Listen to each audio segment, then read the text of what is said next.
Tēnā rā tātou katoa, kia inoi tātou. Ki te ingoa te matua te tamaito te wairua tapu a mine.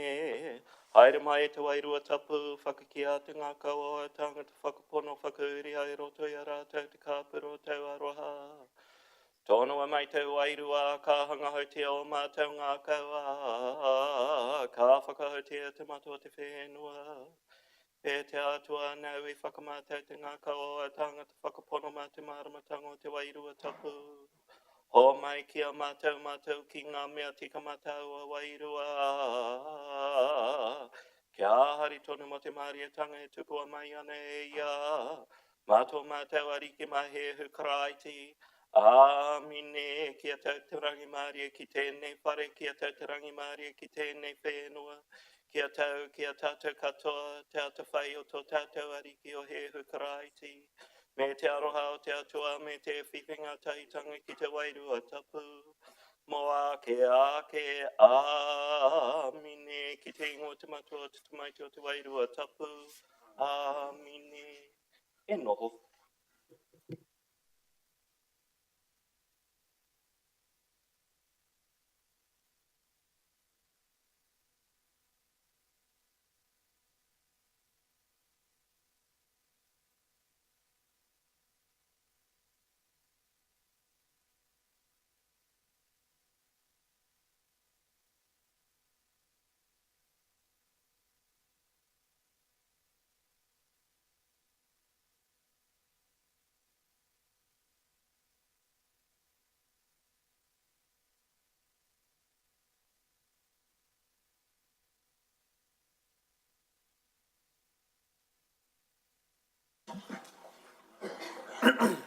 Akati, tēnā no tātou katoa I roto I tō tātou piringa whare. Tiare, me tūpatoa hau kei ki au he kūmara engari e mihi ana ki a koe I te atahua o te karakia. E whakatau nei I te mauri I roto I tēnei whare, I tēnei wā, ka nui te mihi, ka nui te mihi. Hewa anō kia tātou. Tēnā nōna tātou I roto I tō tātou whare, me tētahi anō kaupapa keingo I te aroaro. I te ata nei, I ki te tātou, I a tātou tamariki, I a tātou mokopuna. Nā, I mihi atu au ki tētahi o ngā pau o te kohanga reo, kua riro atu kia Nunuima, kia Roroa Māra, kia Titoki Black, e tiraha ana I runga I tōna marae. Nā, I tēnei wā kua umai, ko o tātou hoa, o te kaunihera arohe, o te matau a Māui, me te mate kei runga I aratau. Nō reira koutou kei ngā hoa, koutou kei te whānau. E whakaaro nuiti ana ko te whānau o Kate, tai mai ana te rongo ki ngā taringa o te kaunihera o here taunga, ka haku, ka mōtea, ka pauri te ngākau. Nō reira, haria mai ia, kia tangihia, kia mihia, kia poroporo akihia e tātou I te rangi nei, kia ea, te wāhi kia rātou, rātou kia rātou. Tātou e pai nei kia tātou nau mai hara mai. Anei ko te kaunihera o here taunga e hariko ana ki te mihi, e hariko ana ki te wāhi, I tā tātou wānanga I te rangi nei ki a tātou tikanga. Hoi nei tētahi āhuatanga, ko āta whanake I roto I tēnei kaunihera I roto I ngā tau kua pahure ake nei. Arā, ko te ū ki a tātou tikanga, ko te ū ki o tātou kawa. Ko tētahi āhuatanga o te ū ki ngā tikanga me te kawa, ko te āta mihi ki ngā manuhiri.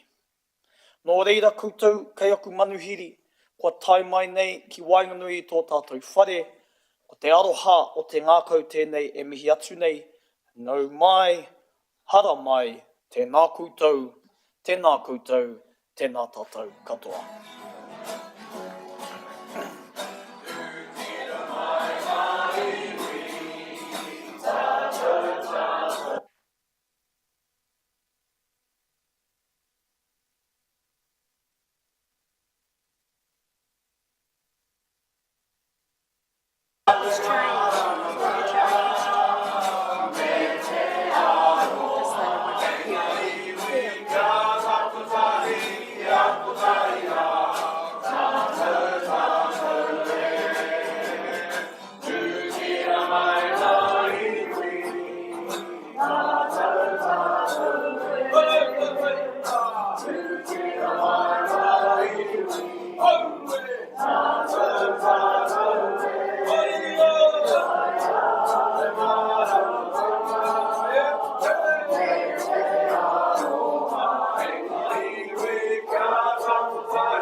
He mai rā i uri, kānui te, kānui. Ki hara mai mātou i rune tēnei kaupapa. Te whakarono ki nā kōrero, nā te tuku kōrero, ki ana hei kaipone nā pātira. Te whakatakoto, ki te rāhuatana ki muri a koutou tēnei rā.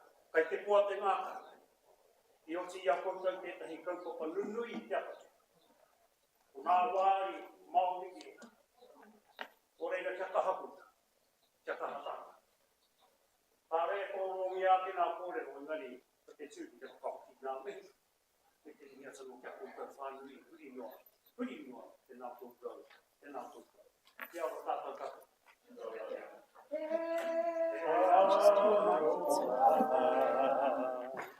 Te whakapono,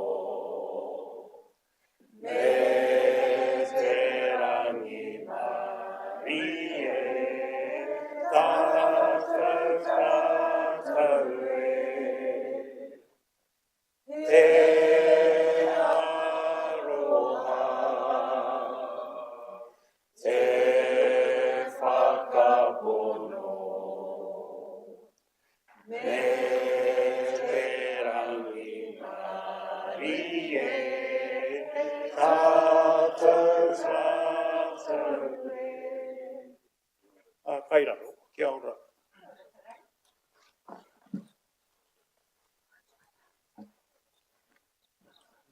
Tēnā koutou katoa, nā mihi mahana kia koutou. Before we begin today's proceedings, I'd like to extend a very warm welcome to our colleagues from the Hawke's Bay Regional Council who have joined us here today. I'll get through a little bit of meeting admin first, and then I would like to ask Ms. Sandra to say a few words. Many of you will be aware, and for those of you who are not, we are live streaming today's meeting as we do all strategy and recovery meetings.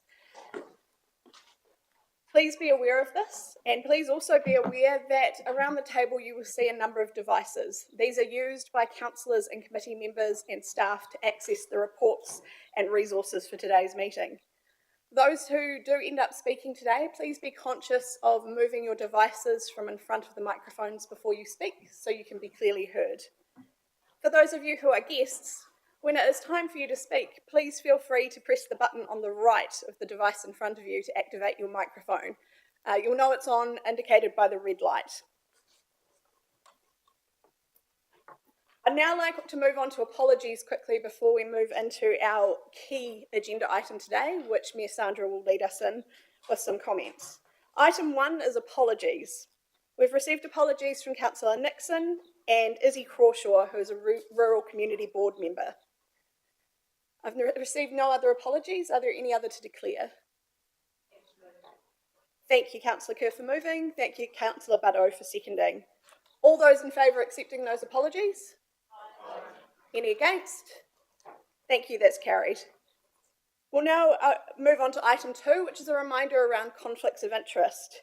And just a reminder to committee members to please declare any conflicts as those issues come up during the meeting. Item 3, which is confirmation of minutes. There are no minutes to confirm at this stage, so we'll move on. Item 4. Item 4 is an acknowledgement of our partners who have joined us here today as we work collaboratively in the recovery of Cyclone Gabrielle. I'd like to hand over at this stage to Ms. Sandra to welcome our guests. Inga mana i reo, tēnā koutou katoa, no mai haere mai e te whānau, Hawke's Bay Regional Council. Wonderful to have you in our chamber on such a very, very special day, the day that we have had our chamber full with our mana whenua o Hiri Taunga telling us that how do we need to look after and protect our Māori wards for future generations. So it is a very special day. We're still on a high, and now we're on another high because we're going to understand how, and our partnership that we have been working in for the last 18 months continues and develops and grows, and how we navigate some of the really hard challenges that we face through our flood protection, through managing the safety and security of our whānau for future. But I just want to take a moment to reflect, and Te Rangiho, thank you for your beautiful introduction. And remember the days that we sat at the table together with Hiritonga Takoto Noa and the beautiful kōrero that you would share with us at that time. And I acknowledge Niall from iwi and all of our mana whenua partners that are in the room, TK, with us today. And it's a very, very special and an important day. Can I acknowledge the councillors and Hiniwai, you and your leadership as the chair, and also Nick, but also the councillors Sears, McIntosh and Harding. Wonderful to have you with us. Our Hiritonga is, as we know, the biggest footprint of our beautiful Te Matua Māui, and how we look after it and protect it in the future is of concern to each and every one of us. Acknowledge you, Jonathan, from our Rural Community Board and Rural Community Board members with us, and all of our councillors who look after our really impacted communities at the moment. And this has been an 18-month journey that we've all been on in partnership, all those many, many community meetings that we've had together. And it hasn't been easy. It's been a time of our lives that we will always remember because it was so difficult, and we can be proud on many, many fronts. And I think about our Silton debris and the amazing leadership that has gone on there and the incredible mahi that has been in delivering that mahi. And can I also acknowledge, just the rapid response of repairing the stop banks. So we gave the community some certainty that they could get on and be feeling safe and rebuild in some areas and not in others. But it's fair to say we have a long way to go, and we've got some of our whānau who are still in a very, very vulnerable place. And we need to make sure that where we go forward, none of us can do this on our own. We need true partnership here for Hiritonga. We need to be able to build the trust and confidence in our community that we are going to be able to protect them, that we will have enough money to protect them, to build back our flood protection and our drainage and all of our controls. But, this time last year, we were in Christchurch, Hiniwai and I, with Nigel and Nick. Was it Nick? No, it was Nick. Yes, Nick had just started. He walked into this. And knowingly. And we were in really, really big negotiations with the Crown, trying to make sure we got enough to get us started, to get our recovery underway. So this isn't just about today. This is about thinking about the past, thinking about our partnership of the future, and thinking about how we, our community, can believe that we have what it takes to deliver a safe protection for them for the future. Ngā mihi nui. Kia ora. Thank you, Mayor Sandra. And echoing your words, for those who are watching from home or in the gallery here today, it's important to understand that the work that both the Hastings District Council and the Hawke's Bay Regional Council do collaboratively has a direct impact on those who are most affected by Cyclone Gabrielle, and we are working hand in hand. And it's great to have this first public opportunity to come together to demonstrate that. That's why we're here today, to demonstrate our desire to work closely and constructively together. Our conversation today will focus on how both councils can work together to ensure a speedy and successful recovery for all, with a strong emphasis on future solutions and the implementation of robust flood control measures. We aim to keep today's discussion solution-focused, future-focused, and explore how best we can support our community going forward. I'd like to now welcome Chair Hiniwai. If you would like to introduce yourself and your team, I think for everyone would be wonderful if that's all right, and then we'd like to hand the floor to you. Kia ora. Tēnā tātou katoa, nei rā te mihi aroha kia koutou. Kua karanga mai kia mātou te kaunihira arohe o te Mataua Māui mō tēnei hui e pāna ki tērā te ua te awha me te haumaru i muri tērā. Ko Hiniwai Ormsby toki ingoa te tiamana o tēnei kaunihira o te Mataua Māui. Me mihi ka tika kia koe Kelly, whae Kelly, mō tō karanga, kia timata mai tēnei kaupapa. Kia koe tiari mō tō karakia, kia whakatau, kei roto i te whare i tēnei wā, kia koe Petera mō tō mihi whakatau kia mātou. Tēnā tātou katoa, ngā kai kaunihira kia koe te koromatua, Sandra, me te tia manoa mo tēnei hui, Wendy. So a very inclusive thank you for the invitation, the warm welcome to share with you the brilliant mahi that we're doing at the Hawke's Bay Regional Council in terms of flood resilience, post-cyclone, but also looking forward. So that's what we're here to share insights about, how we can work better together, although we've done so much together. We at our regional level and regional leaderships, we see each other monthly and we talk about these things. We know the CEs do the same thing, and then at an operational level. But I guess delivering on such critical infrastructure means we need to do better. And right through the recovery, we've had to look at what does radical collaboration look like, not just with our communities, but across council and with government. So this is the journey we take together. And it's up to us to improve on that as we go, as we see gaps, as we see weaknesses, given the capacity of your organisation to deliver and ours. So this is about radical collaboration, and we learn along the journey. I think that's it from me, and on behalf of our councillors that are here, they feel welcome and the warm welcome in this whare, as well as our CE, and we have Chris, Katrina, Susie, and Te Wairama from our leadership executive group to share insights today. Okay, so that's sort of the tone of our kōrero, insights and moving forward together. So just a warm welcome, congratulations on your decision this morning. We are hopeful that it goes the same for us tomorrow when we decide on our Māori constituencies. So with that, tēnā tātou katoa. Kia ora. Tēnā koutou katoa, te motu o Guernsey aho, ko Nick Peet tōku ingoa. My name's Nick Peet, I'm the CE at the Regional Council. Been there for 14 months nearly now, so I think it was those very first weeks when we were negotiating with the Crown, Mayor Sandra. Originally come from a little island called Guernsey, which is a small rock between England and France, with about 60,000 people living on it. But I received my time in Aotearoa, New Zealand, spent 10 years in Whanganui, working for Te Papa Atawhai, working with the Marae Kuras and the Wilsons on the Whanganui River, and then more recently 10 years in Papaoea, Palmerston North, before coming over to Te Matua Māui. Thank you for the invitation today. Through you, Mayor and Chair, are you happy if we head into presentation? Absolutely. I'll just set the slight context that the materials have been pre-circulated, so committee members have had an opportunity to look.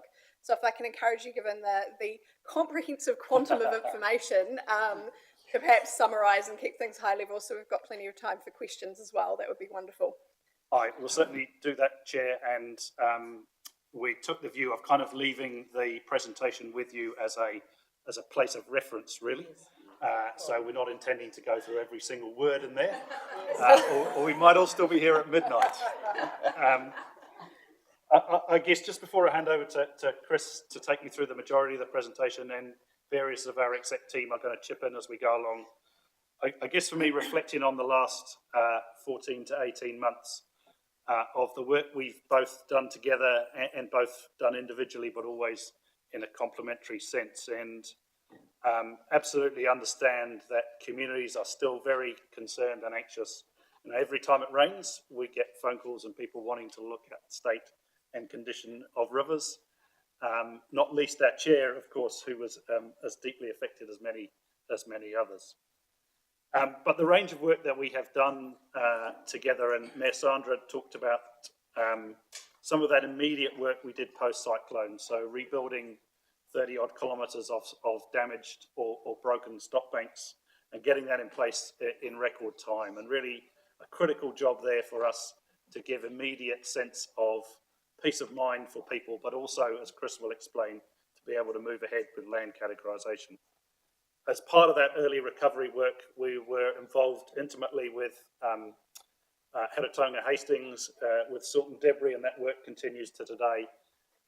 And together we have sourced around $200 million worth of putia from central government and applied that both to helping householders, to helping councils, and to helping some of the most critical businesses in our region get back on their feet by being able to clear silt and debris from critical areas.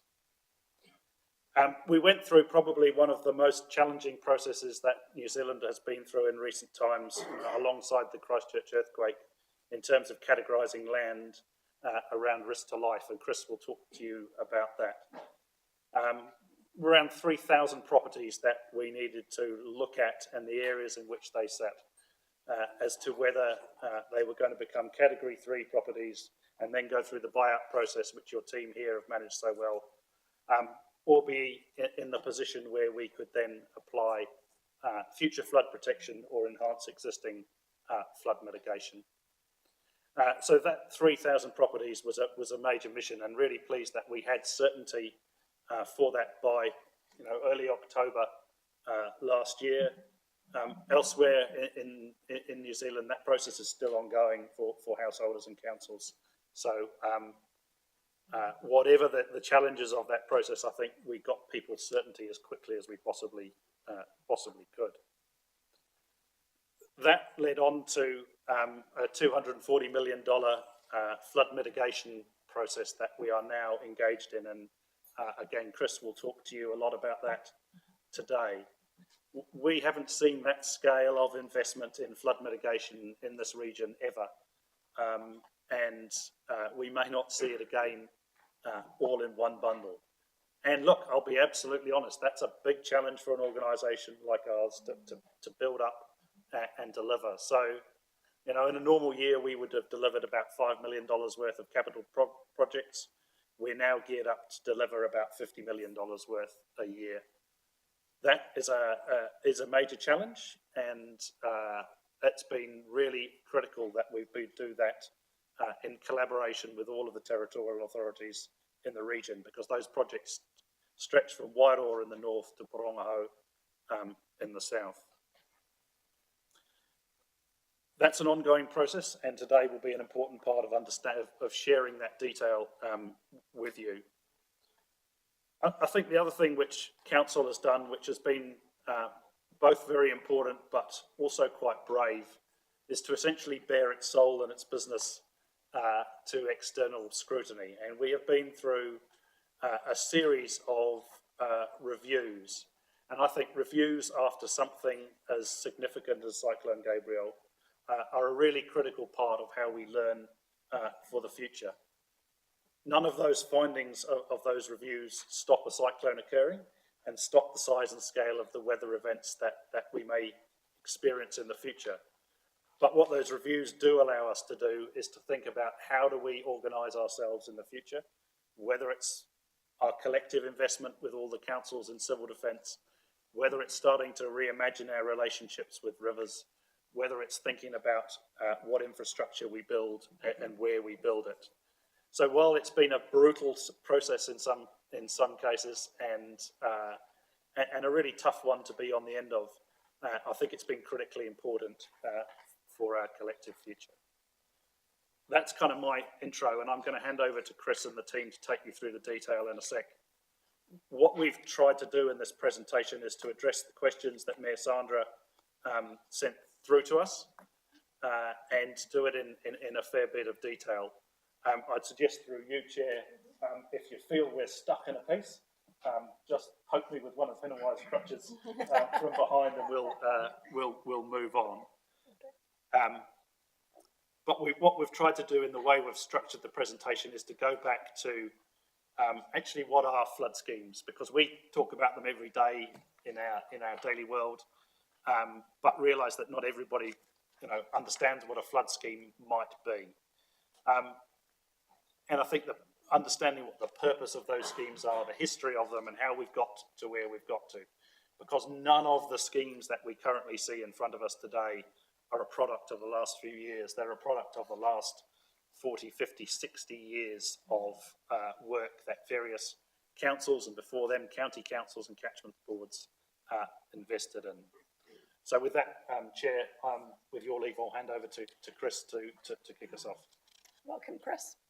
Thank you, Nick. I'll just get the slide machine going. So we'll just briefly cover these, so we've got plenty of time for questions, and very keen to have questions so we can really add value and fill the gaps. So it's a great opportunity, and the team here will share the presentation. Chris, if I may jump in and just quickly clarify, would you like questions held until the end or a natural break point, or would you like them as you proceed? Oh, look, we're quite happy to have them as we go, Okay, and great. just mindful that we also probably need to get to the end at some Yes. point. So perhaps a few questions as we go, and then we hold question time at the end as well. Thank you. So really, I just wanted to start that there's a whole raft of information available around the place about what Hawke's Bay Regional Council has been sort of up to post-cyclone. It really has redefined the way our organisation operates with an almost single focus to support the community in their recovery. So one really key document up there is Restoring Our Environment, which was received by Council in about March or April. That is really a very detailed story about our response to Cyclone Gabrielle and all the work that we did. And also just recalling that we have been in this position before, about a year ago, providing the detail of the land categorisation process. We've done various presentations to the Rural Recovery Agency, where a lot of our staff across councils work together. From last month, we've started distributing our detailed progress reports through the various chief executives of the region, so everyone can have a look at that detail. And of course, our own council receives very detailed quarterly reports at our Environment Integrated Catchment Committee. So all of this is on the public record. It's all out there, plus a raft of dedicated websites into all of our project sites. So this will just touch the surface, but I do encourage you all and the public to have a look at any of those areas for further information, and we'll continue to do that for the foreseeable future. Quite a wordy slide here, but basically here in Heretaunga, the Heretaunga Flood Control Scheme, as it's called, has been built up over generations and generations over the past 100 plus years, and it does protect about 82% of the region's population. So it's very important in its function, and the underlying goal is to really provide safety for the community from most events. But like everything, it does have its limits, and that limit is the 1% AEP, or a better way to put it is in any given year a 1% chance that it will be insufficient to guard against the environment, cyclones, rainfall events. And we really have enjoyed, for the past 30 years, quite an event-free environment with that regard. This is a diagram here that just shows the extent. So this is the direct rating extent, and really the key here, it is a very large, extensive area across multiple major rivers. And one point that I'm keen to make is there is quite a difference between the flood control scheme, in that it's designed to a very high level of service for events that really occur, compared to the large number of drainage schemes that occur. So within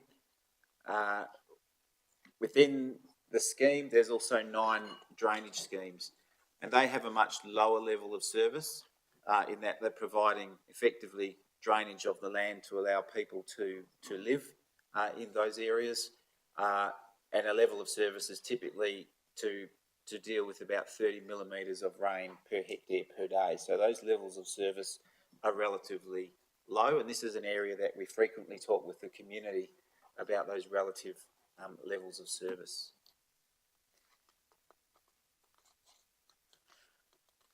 The last major sort of review of the Heretaunga scheme occurred back in the 1980s, and that's where there was a decision that 1% AEP was an appropriate level, and it really is a matching of cost versus mitigation of appropriate risk. Back in 2015, the Hawke's Bay Regional Council consulted on increasing the level on the Heretaunga schemes to a 1 in 500 year. And that was mainly aimed at preparing for the impact of climate change. Interestingly, that was funded at about $1 million per annum, so quite a relatively low level of funding and quite a long journey to achieve that. And as an example, one of our recent projects, say at Taradale, was a $4 million job to upgrade 2 kilometres of stop bank. So that provides some context as to the scale and pace. Then in 2021, through COVID and the funding made available to sort of reinvigorate the economy, we put up a bid to government on a $30 million package to upgrade to upgrade multiple parts of that. 20 million was to upgrade the Heretaunga scheme. And there's about 46, you can divide the scheme into sort of about 46 sections of stop bank, and that was to address 8 of those stop banks. So that the point I want to make there is that funding was not to convert the entire scheme, it was to really make a really good start. And we also know that river managers across New Zealand have been working with government for some time to try and get a standard budget line within the Crown's budget for investment in flood resilience. And so there was a thought that that investment would continue.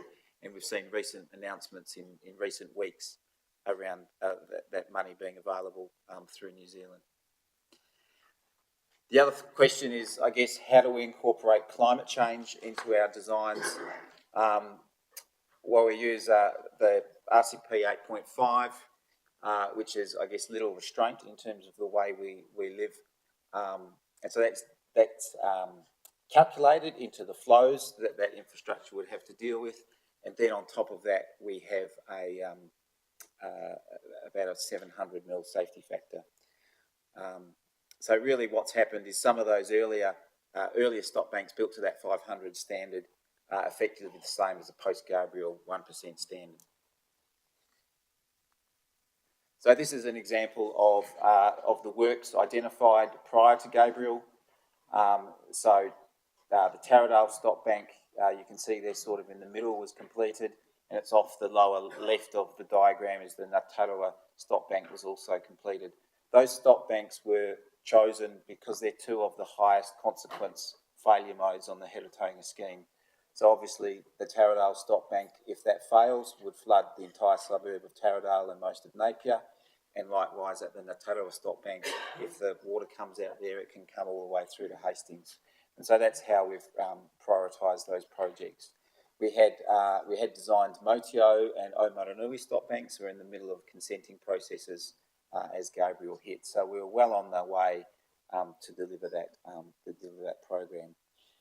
One thing post Gabriel is we effectively put on hold all of our 1 in 500 year upgrades, and that's because we knew that we needed to reimagine how the scheme worked, and that simply building stop banks higher and more strongly was not necessarily a solution well into the future. So at the moment, it's a policy of low regret that we're not going to potentially spend a whole lot of funds improving the network that might be inconsistent with its future direction. So that's an important point to consider. And I've sort of spoken about that.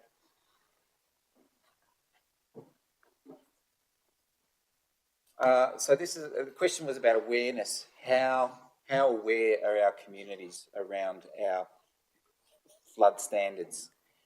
And I'd probably comment that from my personal experience talking with many communities, there's differing levels of awareness and quite low levels of awareness in some areas. And I think that's an important message that we've taken on. We need to be better at communicating there is that level of residual risk.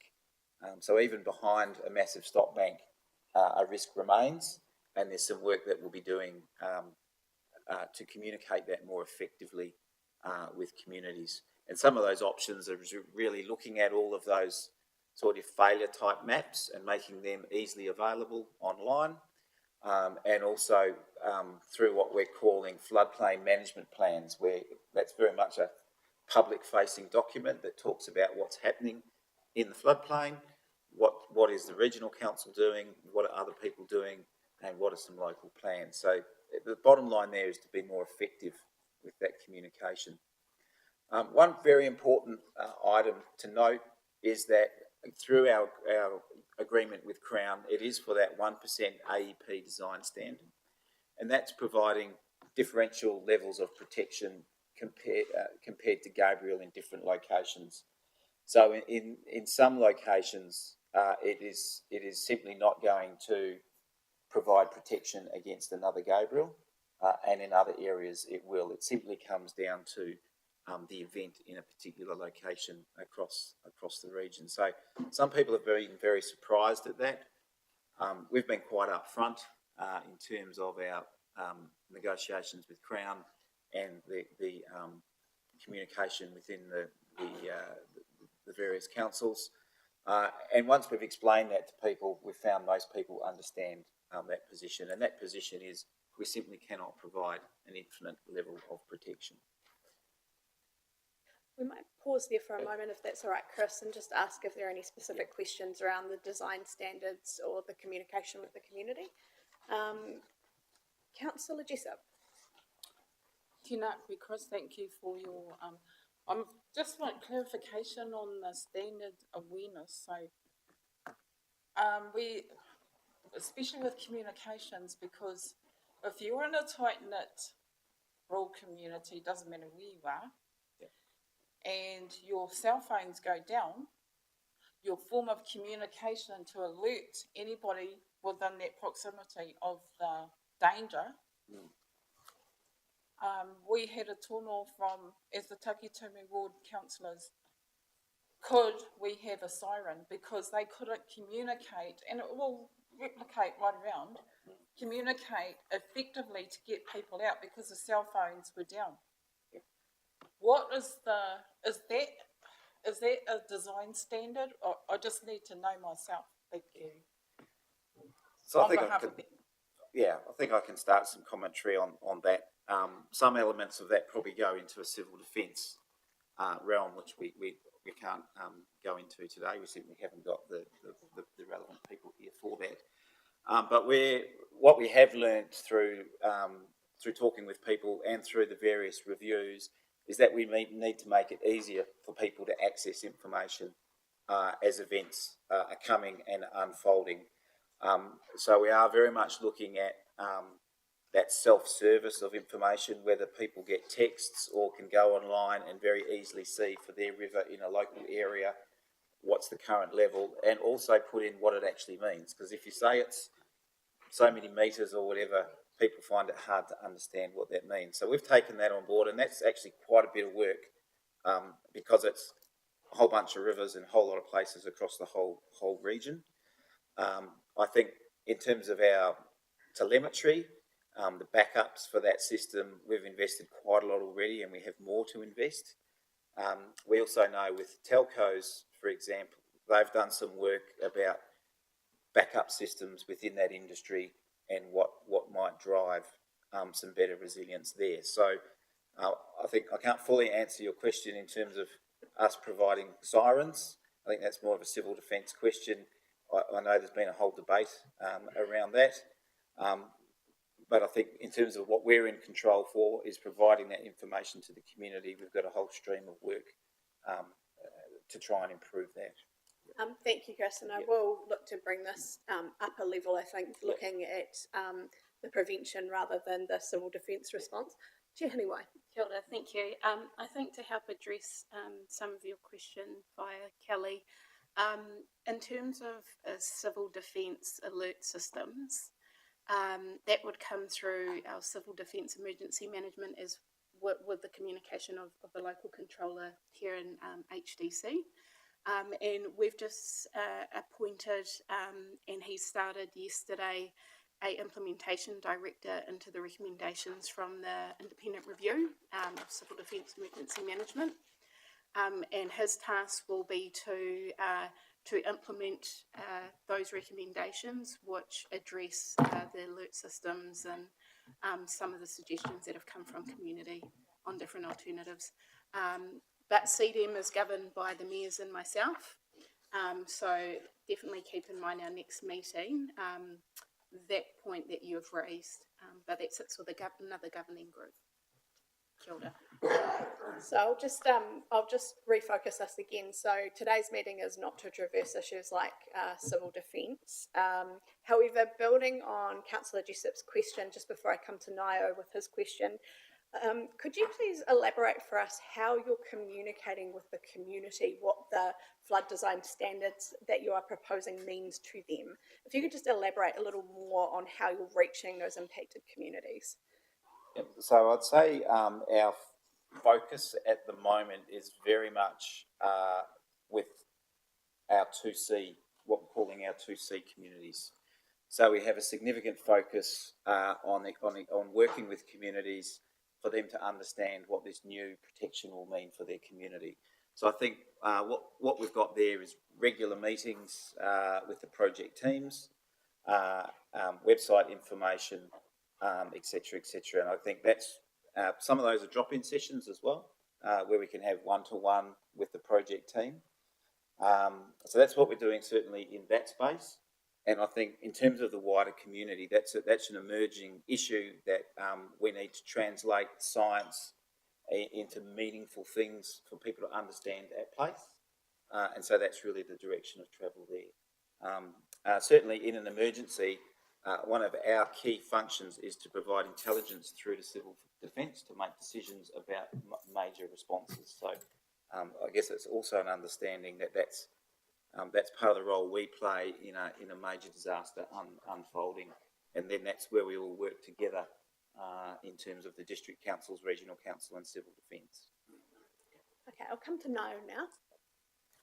Thank you, Madam Chair. Kia ora, Chris. I think you kind of touched on it. I was going to wait till the end, but I couldn't wait. I've got lots of questions.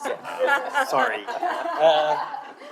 And I'm glad you mentioned the residual risk and raising that awareness. If you're going to build the stop back higher, there's going to be risks elsewhere.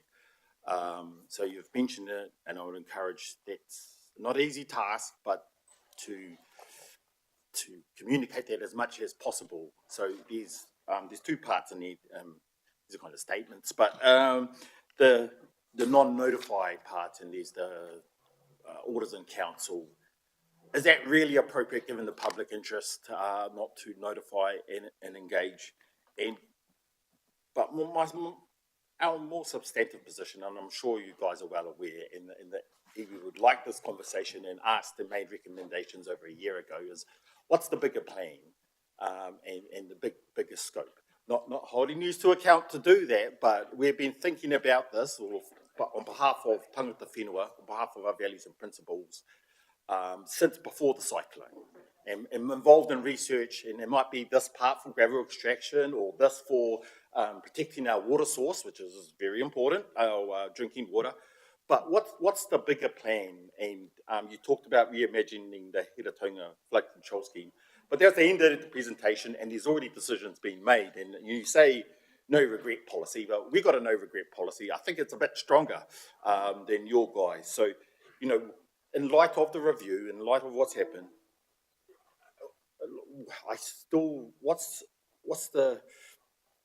what are the changes in approach?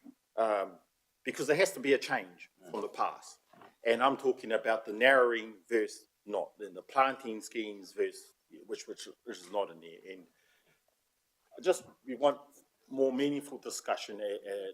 And I'm sorry, I'm speaking on behalf of the mahi I do and the experts, our kahununi dependent geomorphologists and hydrologists, and that we're doing these nature-based solutions research projects, and you guys too, we've been involved. Just combining it all and that forward thinking and just to clear, are we going to widen our rivers? Because I saw some spots up there go, that shouldn't be reinstalled, that stop bank, where you've got two tiers, you should take away that first tier. There's opportunity to widen there, and all I can sort of see is increasing safety higher, but you can reduce residual risk or keep it normal if you widen it, and it provides the flood protection mechanisms as well. So Sorry, that's a mouthful there, but I thought sorry, Chair, you gave me a chance and took it. So I think before I ask our guest to answer, perhaps if I bring that up into a level in context with this committee, recognising that you wear many hats, Nio. Yep. No, I'm definitely not calling you out on your questions. You're entitled to your questions. I think that if I boil through that, and correct me if I'm wrong, can you talk to us about the dialogue you're having with the many interested parties that are not just Category 2C? Can you talk to us about how you're pulling in the community and those that, as Nio has highlighted, may have alternative ideas or may be residually impacted? Through Madam Chair, could I answer my questions first? Absolutely. I mean, I get that, but I guarantee the discussion I'm having is not necessarily the same that's been had it's an and approach. Absolutely. So, look, great questions, and we'll probably get to some of that as we go through the presentation. But I guess to make it really clear, there's probably three courses of action. The first one was rapidly putting back stop banks that were protecting people from the next rain event, which after Gabriel we had quite a lot of wet weather. And so putting back what was there as quickly as we could, and that took 3 months to get all those breaches repaired, gives the community confidence that they can at least live safely or repair their house. And there was probably well over 1,000 people that were in Category 2C that then went to Category 1 once that work was completed. And so that was very much build back what was there and fully acknowledge some concerns about that, but it was about working at pace to move those people back into Category 1. The second component we're talking about is the land category work. And once again, I think we went into that with a view that we really wanted to maximise the number of people who could keep living where they were living. And this was a framework that wasn't developed within this region. It was a framework developed by government, and it was for the region to work through it. And that was that land categorisation process. So that very much tried to keep people in communities, and we put up a whole raft of potential solutions that, again, were done at absolute pace over literally a couple of months. And we were very fortunate that the Crown fully funded that. It was probably quite surprising that it was funded to the extent it was. And then it comes to, I think, the much bigger part of your question: what is the future and what is reimagining the rivers? And that's where this is part of starting that conversation. So I guess we'll get to a slide where we want to be inviting comment of how we work with Mana Whenua, with our councils, with communities, to get all the different views on our best way to reimagine what our new flood resilience looks like. Acknowledging that that's not a piece of blue sky thinking. We're not starting from afresh. We're actually starting with an existing piece of infrastructure in place. So we have spent the last 12 months doing some technical work with Tonkin and Taylor to understand what is the broad range of the types of issues that we can look at, and they do include giving the river room. So we've identified places where we can provide more resilience by moving stop banks further apart. We know in some areas we may perhaps have infrastructure in the way, so it's about rebuilding or removing infrastructure into different locations. We know that we might have secondary storage or places to put overflow in events. So that's really the start of the conversation. All of those have pros and cons and trade-offs, and everyone will have different views of how we take that forward. Hey, just a question, Chris, just so I understand on the design standards. So in summary, saying Regional Council previously adopted a 1 in 500 year standard for the Heretaunga Plains, and as funding allowed, we made some choices about where we would start, and we completed work at Taradale and Ngā Tarawa, and that was driven by our protection of property and life. That going forward in a post-Cyclone Gabriel, the old 1% is now 2%. And I suppose specifically the question, just to foreshadow, when you're talking about the individual schemes that there's investment for, and so where you talk about Whirinaki, you're building to a 1 in 500, just trying to get a sense of, for some of the different communities, are we going to be building to different standards? So I think the statement is the base standard is that 1% AEP post Gabriel. That is the minimum standard that we're looking for. The important thing that we're trying to unlock for the whole scheme is not that we build it to a specific standard, but that we understand what happens when that standard is exceeded. So what happened in Gabriel is there was a lot of overtopping across tens of kilometres of stop banks, and there were some areas where the stop banks failed in that overtopping eroded the downstream tow and the stop bank gave way and we had water coming out. So where those breaches occurred was not by design, it was by chance. And there's a whole lot of different scenarios that could have unwound and flooded different communities. So the key aspect we're trying to unlock through the reimagining is irrespective of whether we build to a 500-year standard or 100-year standard, there will be an event at some point that comes along that exceeds those standards, and we want to be in a position to know how that scheme will respond. That's really the biggest question we're trying to unlock, and that's why there will be trade-offs, because the water has to go somewhere. People will have different views about what's important to them, whether it's an urban environment or an industrial or orchards and things like that. So that's really part of the discussion, and I don't think it will be easy to get to an end point. It's not like chuck a bunch of engineers in the room and they'll work it out. It's actually a whole lot of input from the community. So there are a couple of communities. So Whirinaki, for example, is a little bit of an aberration in that the PanPac scheme was a 1 in 500 year standard. Our commitment to that industrial sector, which is Contact, Transpower and PanPac, is to maintain that 1 in 500 year level of protection. The only way we can maintain that level of protection for that industrial community is to also provide it to the residential community. So if there's no situation where we can keep the consistency in the community but also deliver on that one. So that is a bit of an aberration, but I understand communities say, hey, these guys are getting a high level of service. But to be just so we're clear, for all of the reasons that you're outlining, we will be in a situation in Heretaunga where some communities, for those reasons, will have a level of protection over the level of protection for other communities in Heretaunga. And part of the collective challenge is being able to explain the reasons. The reasons why. Yeah. And one really simple reason is we can't build everything at once. So everything that is new is constructed to a new standard. Some of the old stuff may not quite meet that standard, but we can't build everything at once. We've got $500 million worth of assets sitting there. It's going to be some significant expenditure. It's going to take probably decades to reimagine our resilience.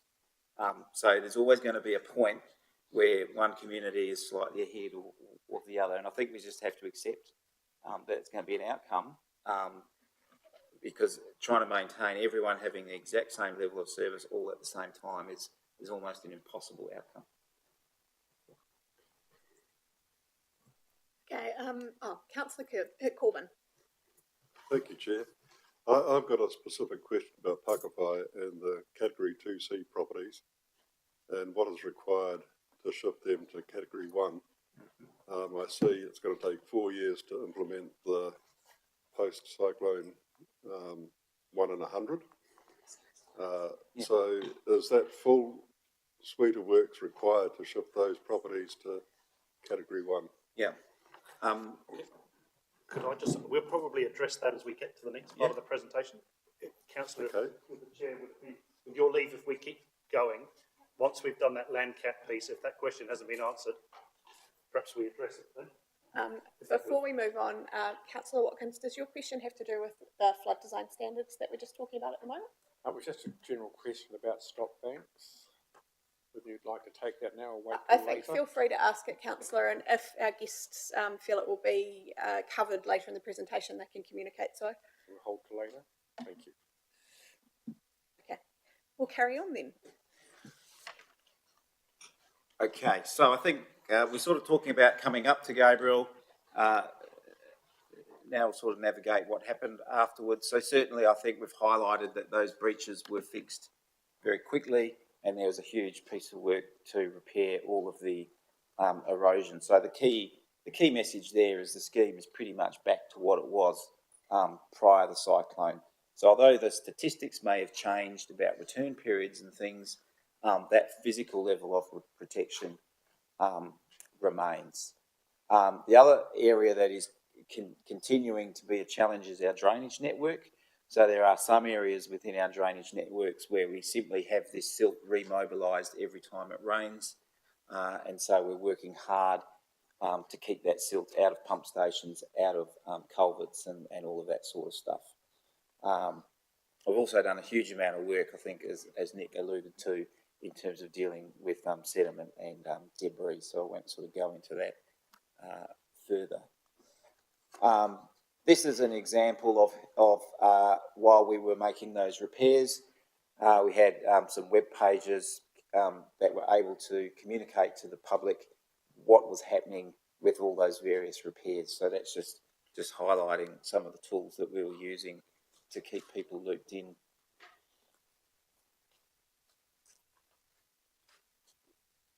And that's we'll go on to the next one. So silt and debris, I think we won't go through that, except that I think the collaboration between Hastings and Regional Council with that silt task force has really been phenomenal, and they've just done a huge amount of work really supporting the community. And there's also additional work that the Regional Council have undertaken further up in the catchments to make sure some of that debris has been dealt with so that it's not remobilised to take out any further infrastructure.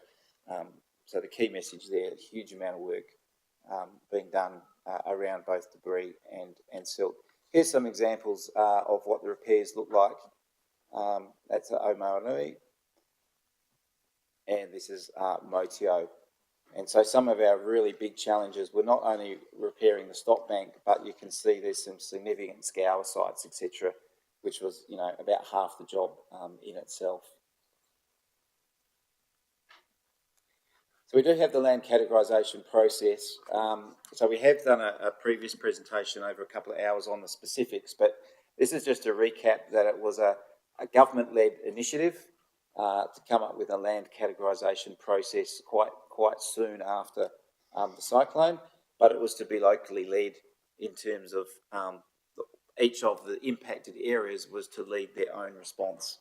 And so very much the message here is, although the Regional Council led it, because we had a lot of expertise in terms of flood risk assessment, it was done as a collaborative effort across all of the councils and also the insurance sector and DPMC, etc.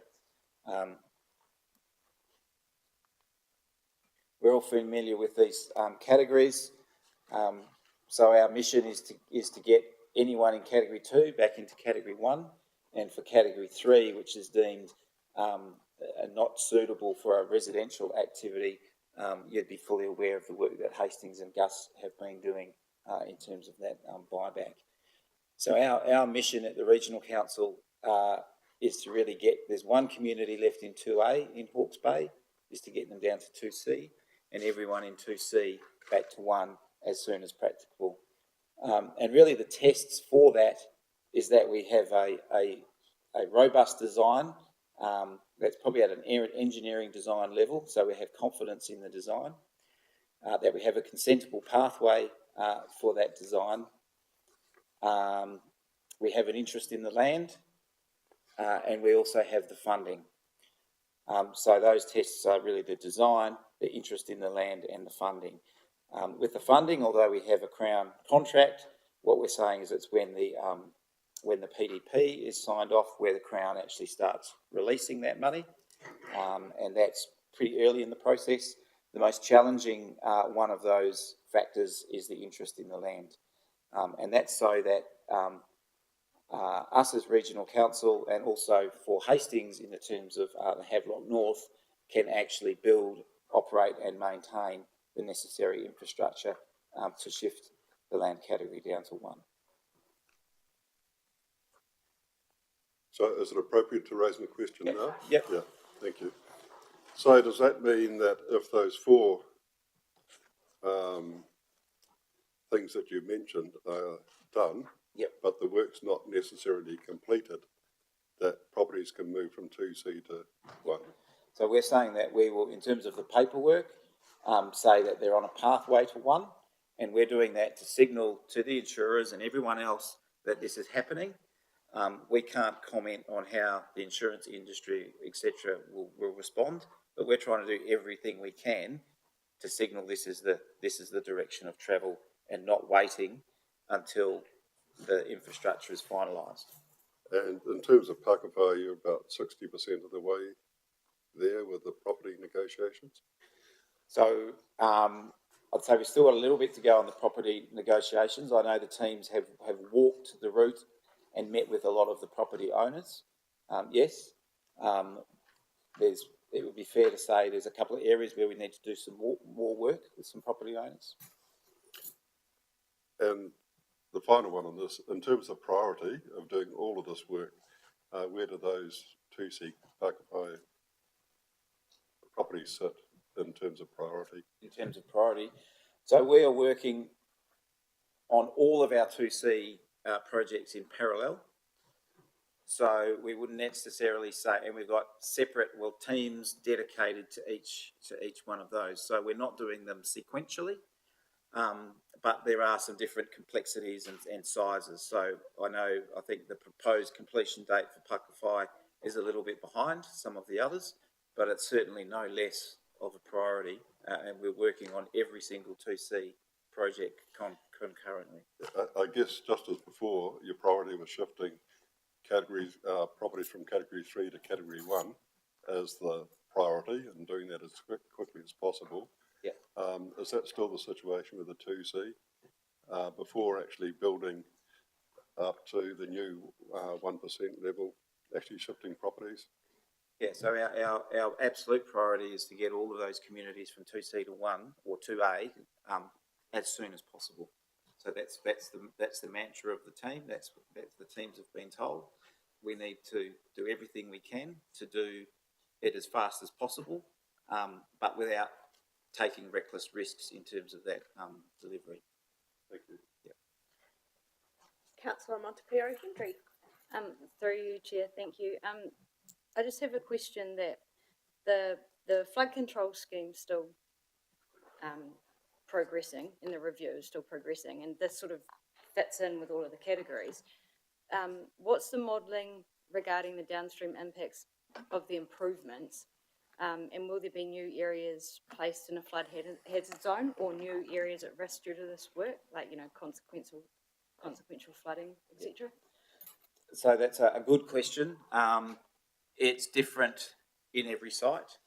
So one of the things we need to do is work out what that consequential impact is, and then talk to communities where that might occur. So that is happening now at different speeds in different locations.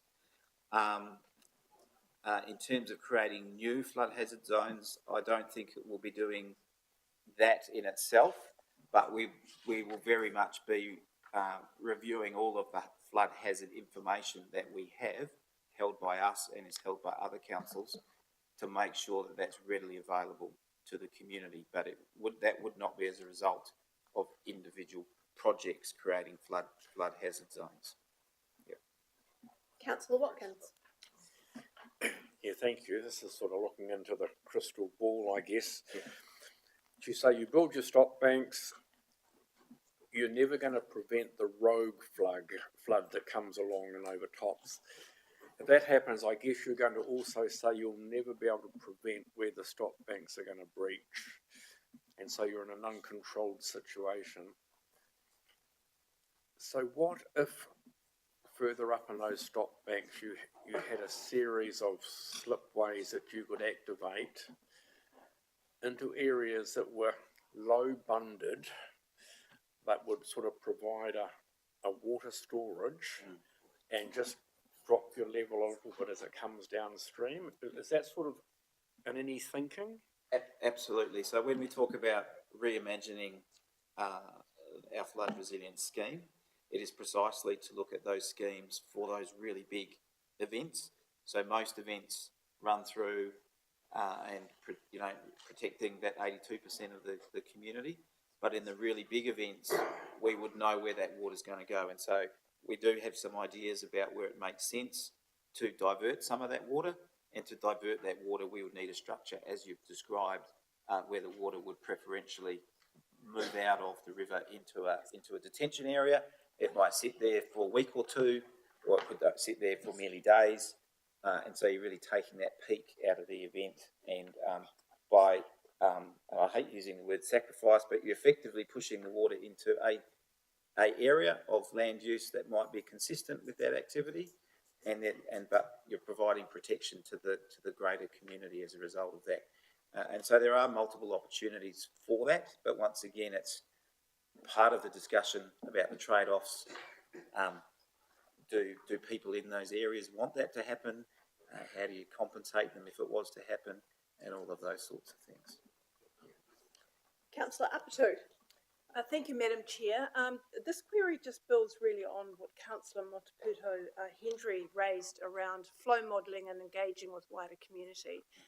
There's been a number of queries from the catchment I reside in, from Ngāti Piringa Hapu and B2R, about how we engage with those communities along the journey.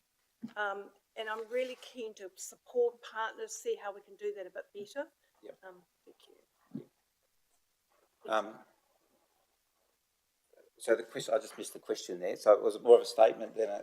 It was specifically around the flow modelling and the potential impact for the wider community. If you think about Ohiti, Omahu communities, you've got some special, some key champions in my catchment that would love to engage. And I'm very keen to see how we could perhaps bring that communication along the journey and make that a bit stronger. Yeah. So I think we're striving to do that. And the other thing is, as projects develop, we are naturally widening out that area that we communicate with. And particularly when it comes to secondary effects, we will be having, and have already had, conversations with those communities. And it's also quite different whether it's 5 millimetres on top of an existing flood, or actually a significant impact.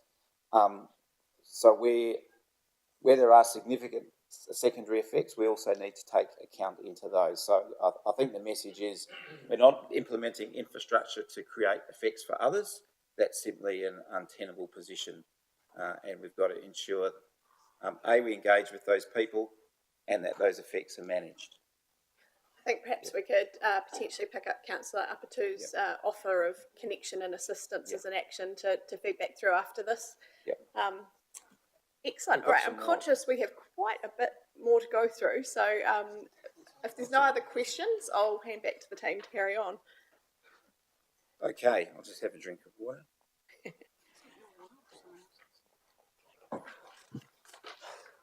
This is just highlighting all the process is clearly documented, and all this is in the public domain.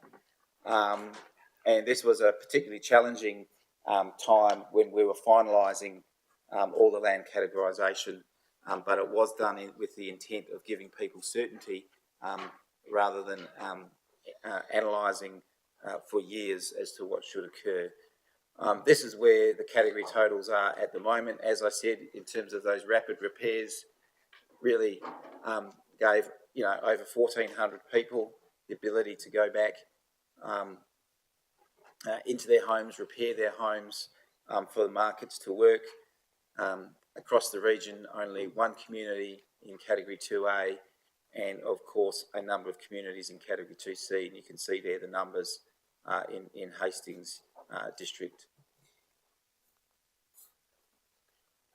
Just again covering off, there was over 3,000 properties. We had 315 submissions, mainly probably from people in Category 3 and some in Category 2. We had over 45 public meetings with those communities and more than 20 site visits, and those site visits were to multiple sites, which ended up with that number of properties with a house in Category 3, which this council is quite familiar with. But really there's just showing the scale. This is highlighting probably the huge amount of money that this region working together has managed to find and spend to help our communities recover. And of course the big one for us is that 203 million. So the context there is we're an organisation that 6-7 years ago was delivering $500,000 worth of capital. Recently shifted it up to nearly $10 million worth of capital, and now built a whole dedicated team to deliver a 50 million sort of a year capital delivery. So we've really scaled up to the extent that we've had to take on extra accommodation in Napier to fit all those people in. This is a very busy slide, but it shows, for those who aren't familiar, I guess all of the elements of the Regional Council's funding package, which goes to a number of those Category 2C locations here in Hastings, Heretaunga. It also talks about 3 pump stations. So for some clarity, those 3 pump stations are the Pakawhai pump station, the Brookfields pump station, and the Mission pump station, which are in Awatoto. So that just want to make it clear that that money is unavailable for any other drainage pump stations. It's those 3 pump stations nominated in the contract. Those 3 pump stations were effectively written off with water up over the roof through Cyclone Gabriel. We also have significant funding in there to improve our telemetry systems. We also have significant funding in there for scheme reviews, and so there's a number of drainage schemes I know where communities would like to see some improvements, and the first step to those improvements is to do a scheme review, which is really due diligence and having a good look at how it's performing, how it should perform, how it will respond to climate change, and an investment pathway going forward.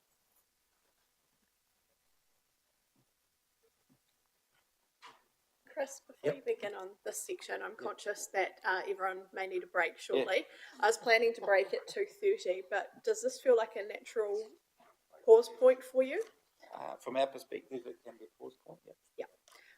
In which case, we will break now for a 10-minute coffee break. Refresh yourselves, please, and then we will come back at 2:30. Thank you, team. I like your name. You know my son. Oh, you can talk. You just keep on talking. I decided you need a breather, mate. I'm gonna. Hello. I know you. How are you, dear? Good to see you. You too. The questions have been good. Yeah. And that'd be great. It's nice to be back.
Kia ora team, if everyone could take their seats, we'll reconvene.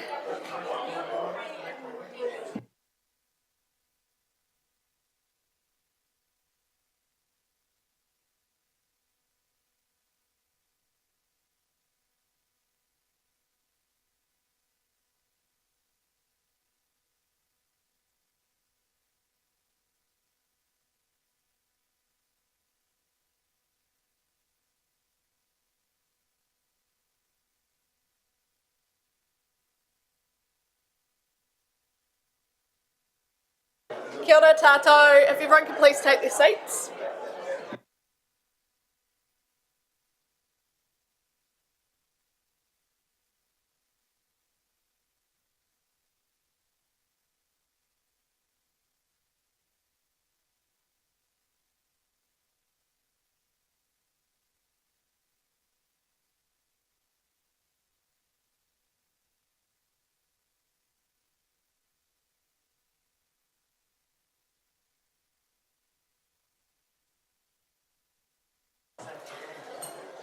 Okay, hopefully our team, particularly our Hawke's Bay Regional Council team, have had a moment to refresh themselves. I'm now going to hand things back over to Mr. Dolly.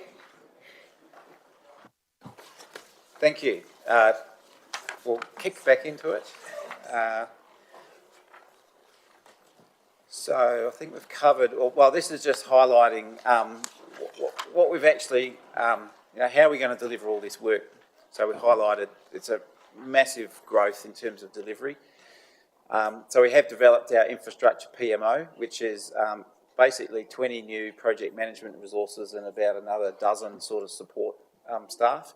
And a lot of those support staff functions are within the IPMO, so they are sort of immersed in the work that we're doing with strong links back into the rest of the organisation. So effectively the message here is we've set up an entire dedicated team based on some market research about where we sit in the delivery world, what would work for us, and it's to deliver this IPMO. And so it's pretty much at the stage now where it's fully resourced and is really starting to hit its straps. And they're working on all of those Category 2C projects at once. And we're also tied in with Crown Infrastructure Partners, who also have a oversight as to how that work occurs. So this is a bit of a diagram showing where we make decisions and where we monitor and assure. So in addition to the normal sort of council oversight through council committees and directly to council, we're very much structured around the leadership team making most of the discussions, and that's a NIWE program leadership team. They then report up to the program board, which is executive team members and others providing guidance. And then we have this assurance group, which is chaired by one of our executive members, also has Crown Infrastructure Partners attending and independent members as well. So they receive some very detailed reports about all of the progress, etc. And then we can escalate up to the chief executive, etc. So we have quite a strong governance model overseeing all of that work and making sure that issues and problems don't languish around for too long before they are resolved. So that just provides some insight as to the oversight. Really, this is just a quick whiz through the where some of the projects are at, Category 2 projects in terms of Hastings. So we have already sort of spoken briefly about Pakowhai, so that is up to a $50 million project. It's effectively providing a secondary barrier because Pakowhai sits between the two rivers and a failure of the stop bank in either river would lead to flooding of Pakowhai. This is effectively a secondary barrier. In a smaller event would protect people, in a larger event would buy more time for them to get to safety. So we've been through a whole bunch of optioneering. We've had a raft of community engagements. We've had the project team out walking the site over a couple of sessions, and we've got a large number of land land transactions or to gain an interest in the necessary land across 29 properties. So that just because of the sheer number of people involved. And Tiwai's just got some comments here. Yep. Yeah, and kia ora, Council, what I do note hasn't been included on there is that we are working directly with Mana. No, you were right. You were on. Mana whenua with each of the projects, so continuing engagement with Ruahapia Marae, Kohupatiki Marae, Waipatsu and Waiohiki Marae for the Pakowhai project. So this just shows a really simple diagram of what it looks like. It is effectively reinstating a lot of the old stock bank network that was decommissioned, I think back in the 80s, through a whole lot of upgrades to the primary network. And there's a few minor delays in terms of, in fact, what I'd say is the NIWA data, which is the input of the information to design. Instead of getting that at the end of last year, we got it in sort of March, so that has provided a few delays in fine-tuning of designs. And then the other one is just working through the sheer number of property owners in those negotiations. So it looks like we've got some questions, Yes. Chris. So I will come first of all to Nio. Kia ora, Councillor. Two questions. Is this potentially creating Pakowhai Bathtub 2.0? And I appreciate there has been discussions with Mana Whenua. We also have had discussions, but rather than present, this is your option, this is what we're doing, we've asked, what would you like in terms of river management, including with multiple considerations? So if you can appreciate that's a more meaningful approach and engagement, it was asking. So we actually got a follow-up workshop tonight. But one of the things that's come through for these scenarios is if that end where the rivers converge, the Tutaikuri and the Ngaruroro, if there's no housing developments, and this is from feedback, why not reduce the stop banks a height there to provide what we've been talking about, room for rivers? And again, I'm just progressing that conversation, and we're putting modelling scenarios, and then I'm caught in two minds of what our whānau want to look at, and then what you guys are doing here, and that's why we kind of need to have this more meaningful discussion. Do I put pause on the modelling scenarios? And we may be using the same model and modelers, right? You know, Dr. Emily Lane works for NIWA, and she's the foremost authority on flood modelling. So yeah, it kind of, this can potentially create another new bathtub, and since we haven't got housing, well, you know the line, and that Pakowhai and where the confluence of the two rivers meet, that could be a different approach to the stop banks, the height of the stop banks, and what you talked about, spaces where it might be attenuation or spillways or whatever you call it, albeit these production land areas too. So I think that's some good feedback, and so certainly we've got time to have those discussions around reimagining the network going forward. But a lot of these decisions were made at pace last year with the government. The government was driving a lot of the milestones and the timing around that, and I think everyone involved were keen to give people certainty. So we were sort of balancing, working with everyone to come up with a very detailed plan, understanding the trade-offs, versus making some short-term decisions to give impacted communities certainty, knowing that later on we would then look at the bigger picture. So I think that's where your feedback certainly comes in, is to that reimagining. But in terms of this particular project, we do have a contract with the Crown to deliver this work in a time frame, and are working with Crown Infrastructure Partners to deliver that. And so there's not really any options of not proceeding with that work. So the no contract with DB. We don't have as much money, but we've got useful ideas towards it. I just concerned that residual risk can be reduced at some stage, and again, our no regret policy seems to be stronger than definitely the Crown. Yeah. So I'd probably, the question, are we creating another bathtub? Well, so we do have the Turakuri Waimate, and part of the strategy of this is that we're putting a continuous stop bank in that intercepts the overland flow and can discharge that through the Turakuri Waimate, and there's some other works. So in a very large event, yes, it could be withholding water above those houses.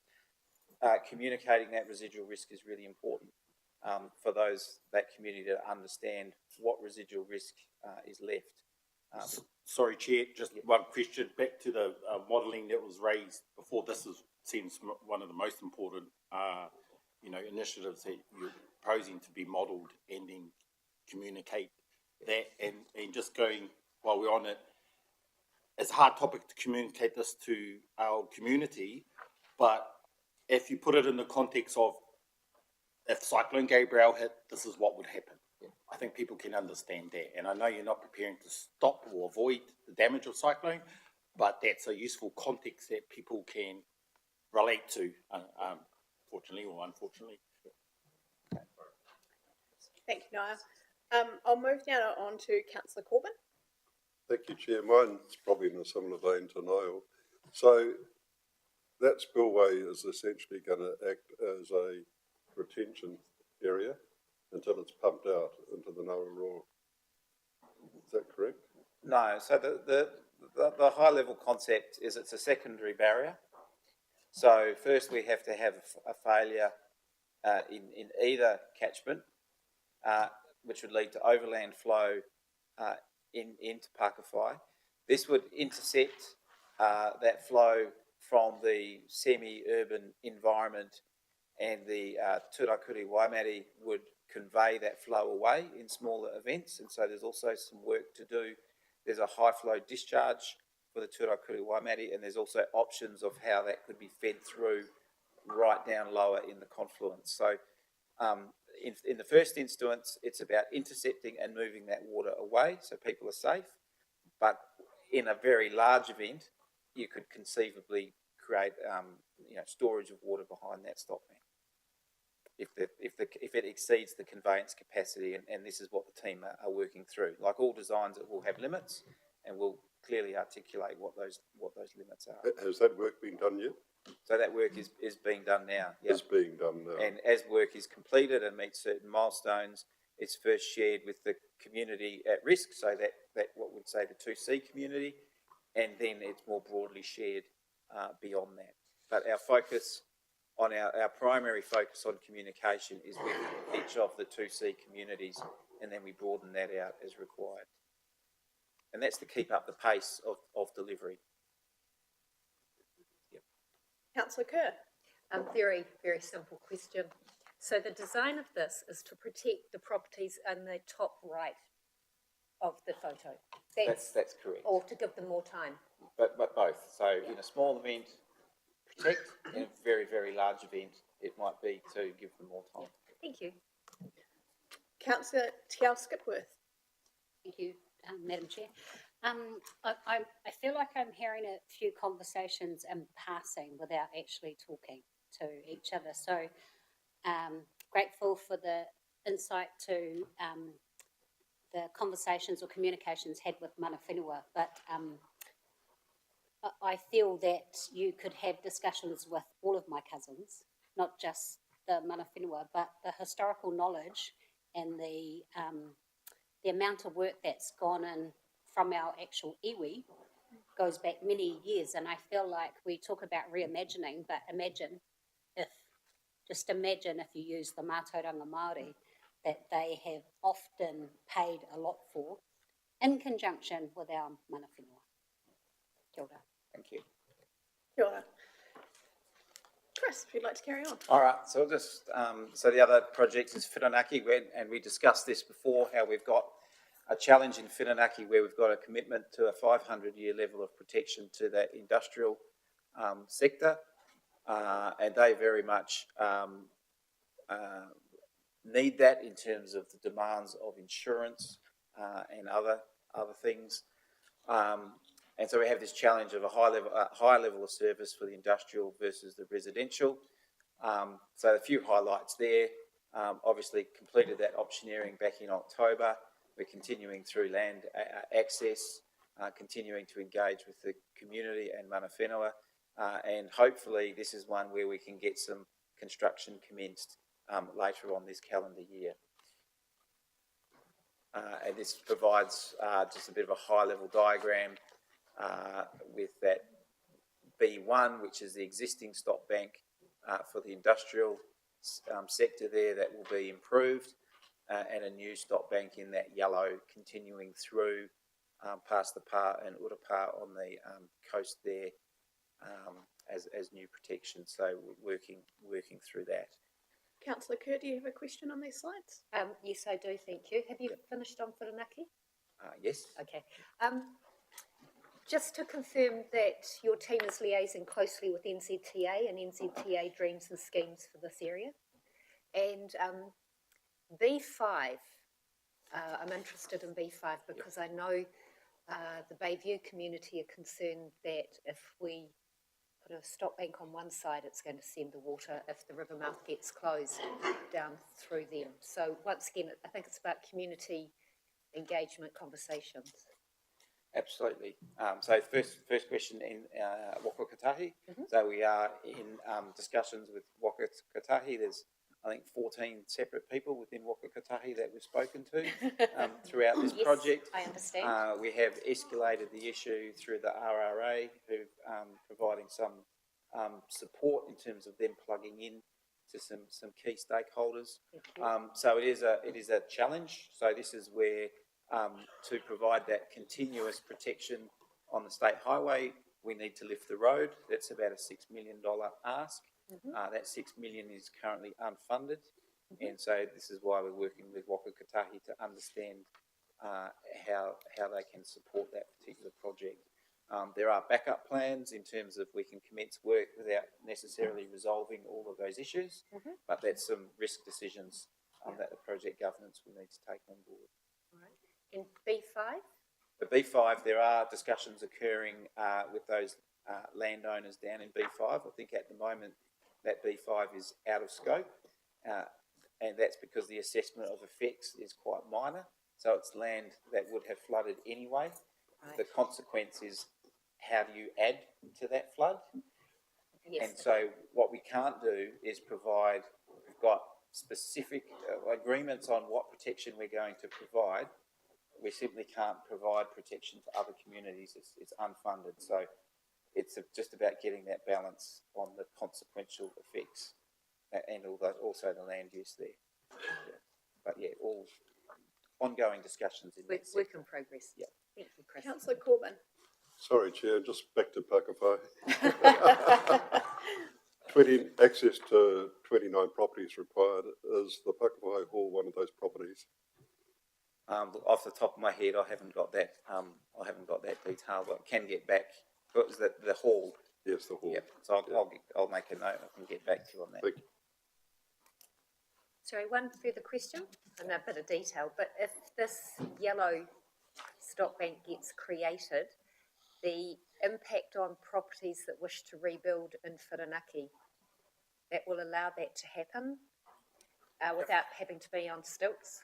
Yep, that's precisely why we're doing that. And I know the teams are in constant discussions between the building consenting team here and our flood hazard team about various technical aspects. But that is the reason we're doing this, to allow those communities to move on and recognise that this infrastructure exists. So all these properties, just to help councillors, all of these projects we're talking about here are the immediate effects of the cyclone on communities who went into Category 2 and Category 2C. If we are unable to provide them with immediate protection, immediate being the next 1 to 4 years, they would end up in Category 3. So that's where the residential buyout process is going on via Hastings. When we negotiated with the Crown, it was in good faith that we would be able to provide a level of protection to these communities quickly. There is a bigger separate conversation about that long-term reimagining of rivers. None of these projects are going to get in the way of that happening. But if we don't get these delivered quickly, then those landowners remain sitting in limbo with things like insurance and so on. Okay, we'll move on to Waiwhiki. Okay, Waiheke, again, $10 million nominal budget. So it's a new stock bank. So there was a stock bank that went up to Waiheke. There was some high grounds there, but the level of protection where that high ground wasn't as great as elsewhere where there was a stock bank. So we completed that optioneering back in October. There's been a lot of site investigations, discussions with community, land matters, etc. And we have submitted the PDP, which is that funding release document through to Crown Infrastructure Partners. So we're hopeful again that we'll get a digger in the ground this year, and we should have some sort of preparatory works occurring before that. And here it just shows, very hard to read actually up there, but simply extending the Omaranui stop bank along to the bridge, about a 1.5 kilometre section of new stop bank. So that one's progressing quite well. And then Ohiti Road, again another nominal 10 million, a new stop bank. The options were looked at back in October. There's been various site investigations, various community meetings, delivery plans submitted to Crown Infrastructure Partners, and again targeting some commencement of construction at the end of this year. And so the idea here is a stop bank alongside Taihape Road there, protecting the community, and also potentially a bund behind the community to provide some further protection from the Ngātaroto, and also a whole bunch of stream works improving the conveyance capacity of the stream through there on the top right-hand side. So that's Ohiti Road. Chris, won't you have to raise the road? Will you be raising that road and that bridge? Oh, you will be. So that's part of the consideration in terms of the detail. Yep. If you don't and do the other works, it's going to cause. So what I'd say is we're about doing the project properly. So we'll deliver all of the aspects to make the project work, and we're exploring all of those consequential effects. I'll come to Councillor Kerr. The comment about raising the road, is that Ohiti Road or Taihape Road? I believe it's Taihape Road. This is one I'm really interested in, that balance of protecting an area and having consequential adverse effects on another area, because as we all know, that's a relatively low-lying piece of roading anyway, and it is a significant interregional route, especially in a natural disaster where we might lose our northern roads. So this is part of the ongoing discussion that we need to work through all these issues prior to commencing work. And have you had discussions with the community that is being protected by the green protection, not so much the blue line? So the houses that are identified. Yes. So they're the primary community the team have been engaging with. Yep. So we've also been engaging with Hastings staff in terms of the roading issues and working through those, and also engaging more broadly within the catchment group there as well. I know our project manager has spent quite a lot of time, and I know there's a bunch of issues that we need to work through. So I guess idea of today was just to highlight. We can come back with a detailed sort of review of any projects if required, and if there's any specific questions, I'm happy for the project team to meet with you and provide some insights. I'm going to come to Mayor Sandra now. Oh, thank you. Through you, Chair, just a follow-up question on Councillor Kerr. So our team have been engaged. Have we got this in our project plan with the Crown to build a road higher to be part of this mitigation project? Through you, Chair, building on Chris's comments, so where we've been working through with the project team Anahiri, with myself and a couple of transport team, is the HPRC team have done an alternative option to this one, which would be lifting the road up towards where the stop bank goes along to lift it up high and dry. Yeah. The challenge is that bridge is not in that scheme, and you do drop down to the bridge, and spending the extra few million to lift the road and all the earthworks and some land shift doesn't deal with the issue of increasing the depth there. So it's a discussion that I flagged with the HBRC team I need to raise with our RCB just to talk through. As an example, the modelling work as it stands, we would lose, in a 20-year storm, the scheme would mean we would lose access to four-wheel drive utes for maybe 6 to 8 hours as a result of any of the stop banks going in, including lifting the road, unless we were to change the bridge, and we have no plan or investment to change a 1970s bridge at this point. Okay, so what we're saying here, the overview is it's going to be a lot more than $10 million, because this is just one aspect of it, which is funding stop bank, stream clearance, new build, but doesn't include roads and bridges, transport network. Okay. That's right. All right, so we need to look at a holistic approach for this whole area together, don't we? So I think the team are doing that. I think there's different options to solve some of these problems. We're not at a point yet of saying we need substantially more funding. And again, I guess it wasn't the intent to do a deep dive into all aspects, but just give an overview of sort of where we're at. I'll come to Mr. Bickle just for comment.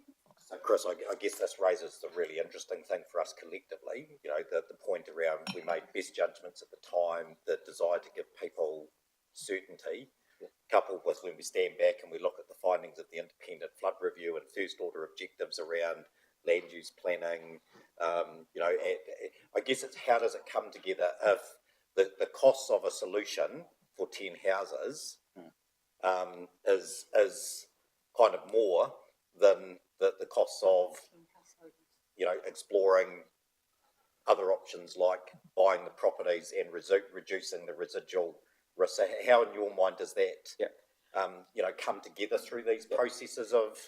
So I think there's a couple of bits to that. So first, the project needs to come to the conclusion that that's actually the case, because I think we just highlighted some challenges that are actively being worked on that are not yet in concrete. And there's various pathways. So one is within our own governance of the project. We showed you the diagram, how ultimately these big issues end up with that assurance board, which has independent membership in Crown Infrastructure Partners. And this is simply an issue that we would take to Crown Infrastructure Partners. We cannot, Regional Council wears 100% of the any over expenditure risk. So if it eventuated a project could not be delivered within its budget, so we have a contract that says they're a budget, Regional Council wears 100% of the over risk. We have Crown Infrastructure Partners on the governance where we'd raise issues and understand their position in terms of the funder, and we would obviously raise it with the community and our partners. So there's multiple pathways, but I'd say we need to do the work first. But that's if that was the eventuation, that's how it would be managed. And we're happy to, I guess, take on board different views or alternatives if there's some thoughts there. Okay, Councillor Hickey. Kia ora. Just a question for the Ohiri whānau and that in their situation of and timeframes and things like that. Are they in a position to claim insurance yet, or are they still pending outcomes from the regional council, what's going to happen there? I'm aware of some whānau that are possibly still in limbo. Yeah, so I think we can't comment on the insurance industry, and we've had representatives of the industry insurance council come to a lot of those meetings. I'd suggest if whānau are having issues with insurance, they do take it up through the insurance council, particularly if it's a payout, because there's no reason why they should not be able to be paid out for loss incurred through Gabriel, because that's happened and that's, I think, a natural part of the process. We have kept the insurance council up to date and regularly meet with them to provide them updates of what the projects are, what are the project outcomes attempting to deliver, and some rough timings. and my understanding is people in 2C areas can still obtain insurance. So if that's the question, but there might be special conditions that the insurers are putting on. So, sorry, yes, and I wonder if it's the decision whether or not to rebuild, unless you mentioned that if you're not able to deliver, it'll go to a 3, and then it becomes a buyout. So I guess the decision is pending on what comes out of this outcome of for that area deciding whether or not they should be rebuilding or. So there, I think everyone makes their own decisions about their own risk appetites and their own circumstances. So that's the first thing. The second one is part of the reason we want to move people to 1 as soon as possible is for people who want that surety to make decisions that they get that. Yes. And so, but we do have those tests. So about the interest in the land so that we can legally carry out the works and operate and maintain, that Crown Infrastructure Partners who are overseeing the funding mechanisms release the funding, and that we have a robust solution that we know works. I think in all good faith with those communities back in August last year, where flood mitigation looked as though it was possible, we had those conversations to say flood mitigation is possible. So hence they moved out of 2A and into 2C, and we have been really clear that they were on a pathway to 1. So I think, while we've all got financial considerations in this, there's also good faith with those communities who've been on that journey with us for the last 14 months. Councillor Apatu. Thank you, Madam Chair. Just another query for this particular region. I'm really interested in how we measure the potential impacts of protection of one area, then that may flow on to others. And I am thinking of the potential water or the road access for all those households that live up my way, and how we come to that decision. Yep. So effectively what happens is the engineering teams they've created a computer model or simulation of this environment, and they model it with the infrastructure in place and without the infrastructure in place. Therefore, they can determine the impact that infrastructure has on others, so that secondary effect, and then we have to discuss those secondary effects. So as Craig alluded to, one of the secondary effects of the current arrangement is an extension of inundation unsuitable for vehicles. So that's a discussion point going forward. And then ultimately through the consenting process, if there are any significant secondary effects, we'll need to have discussions or at least a view on those to navigate through that process. So the question, how do you work it out? That's how we work it out, and then we need to negotiate and find alternates. Or it could be that actually the secondary effects are simply not tolerable, in which case that option can't go forward. But that's what all the teams are working through. Committee members, I'm conscious that we have our guests only for 1 more hour. So I will try and get us to allow them to carry on through their content as much as possible from this point forward. However, if there are pressing and highly relevant questions for content that comes up, please do continue to indicate that you've got a question. So this here, the headline here is just investment in our flood warning system. So we'll all be aware that during Cyclone Gabriel there was a number of outages to our telemetry system. Some pieces of infrastructure were simply washed away, others lost communication networks, and so part of our program is a $5 million investment into that infrastructure. A lot of improvements have already occurred in terms of redundancy, new styles or designs for infrastructure, and certainly an avoidance of bridges, where we used to have a lot of instrumentation located on bridges, moving away from that approach, and we continue to invest in that over the next couple of years. So there's a whole lot of detail about different sites and what we've done, but it's really a thorough going over our telemetry system and really shoring up and making sure we've got multiple levels of redundancy through the network.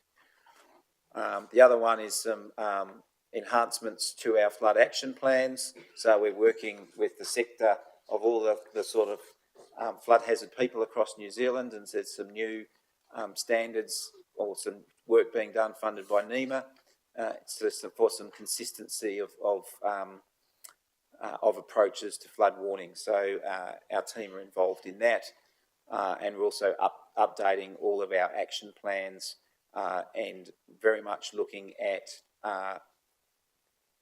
trigger levels, etc., for evacuations, and doing as much work we can do there in the short term, acknowledging there'll need to be probably a second tranche which is more engaged with communities around trigger levels. So a whole raft of work being done there, and trying to develop some consistency across New Zealand so every regional council isn't doing this work slightly differently. That just highlights some of the areas that staff are looking at in terms of updating those manuals. And this is probably the big question, scheme reviews. So we are reviewing all of our schemes. So we have 25 schemes. We do have a legacy of many of our schemes not having scheme reviews, which best practice is to probably do it every 10 years. So this is to understand what is the current level of service. Is there a gap between what it should be? What's the impact of climate change or development or other changes within the catchment? And then how do we map out an investment pathway to make sure that those schemes are both growing with communities, responding to climate change challenges, and are actually meeting all of their levels of service. So we do have a program to do that over the next 3 years. Councillor Kerr. Yep. Two very quick comments. Yep. It's great about that previous slide about the national standard and all that's required. Quick question is, an hour can be a long time between photos. Yep. Would there be an ability to override, to be able to capture live data for your team? And the second question is, you've got these 25 flood protection schemes. In the reviews, will you also be looking outside those 25 where there's appropriate to gather a new area? Yep. You spoke about expanding, but I was thinking about a complete Yep. new area. So I think it's not our intent at the moment to create any new schemes. It's more about existing schemes expanding with growth. So a perfect example might be where the urban environment is encroaching into a rural environment and infrastructure is set up for a rural level of service but needs to transform into an urban level of service, and that's because we've got all the stormwater runoff from the urban environment, and making sure there's strong plans that intersect. And it's particularly important for Hastings because the urban stormwater effectively goes into a lot of our drainage schemes, so we need to work hard to make sure that those are matched effectively. And if there's signals that there's capacity restraints, that those signals effectively go from one organisation to another, so that those signals can go through to the rate of development and those sorts of things. But yeah, currently we're not looking to develop any new schemes. If people thought that was a good idea, we're certainly happy to have an initial chat about that. Next quick question through. Yep. The prioritisation of each of these reviews, is there a logic to how you're prioritising the hot ones versus the later ones? Yes, there is. So certainly the Heretaunga and Upper Tukituki flood control schemes are our two top priorities because they effectively cover the vast majority of significant impacts. And then it's looking at certainly where there's more of an urban intersection with some of those schemes, and that the risk of level of service, etc., has more significant outcomes than more in a rural environment, that there'd be less damage in a flood circumstance. And it's also an opportunity to engage with communities about what those schemes will and won't do. So, for instance, if we have coastal inundation, a land drainage scheme simply is not designed, nor will it ever be designed to cope with those sorts of scenarios. So it's managing expectations about what schemes can deliver and what they can't, or there might be limits to respond to certain events. But that's very important.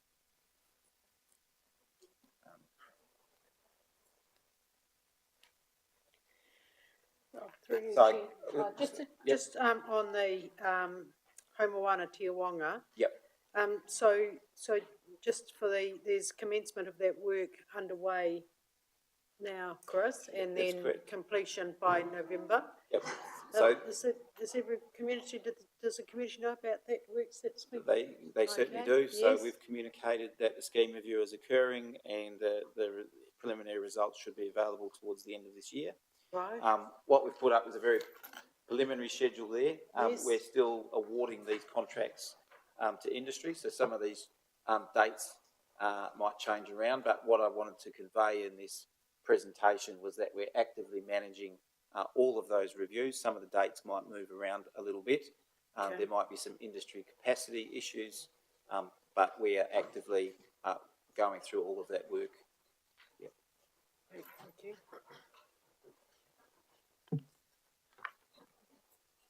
So I might get someone else. One of the team. You've earned a break. Well done.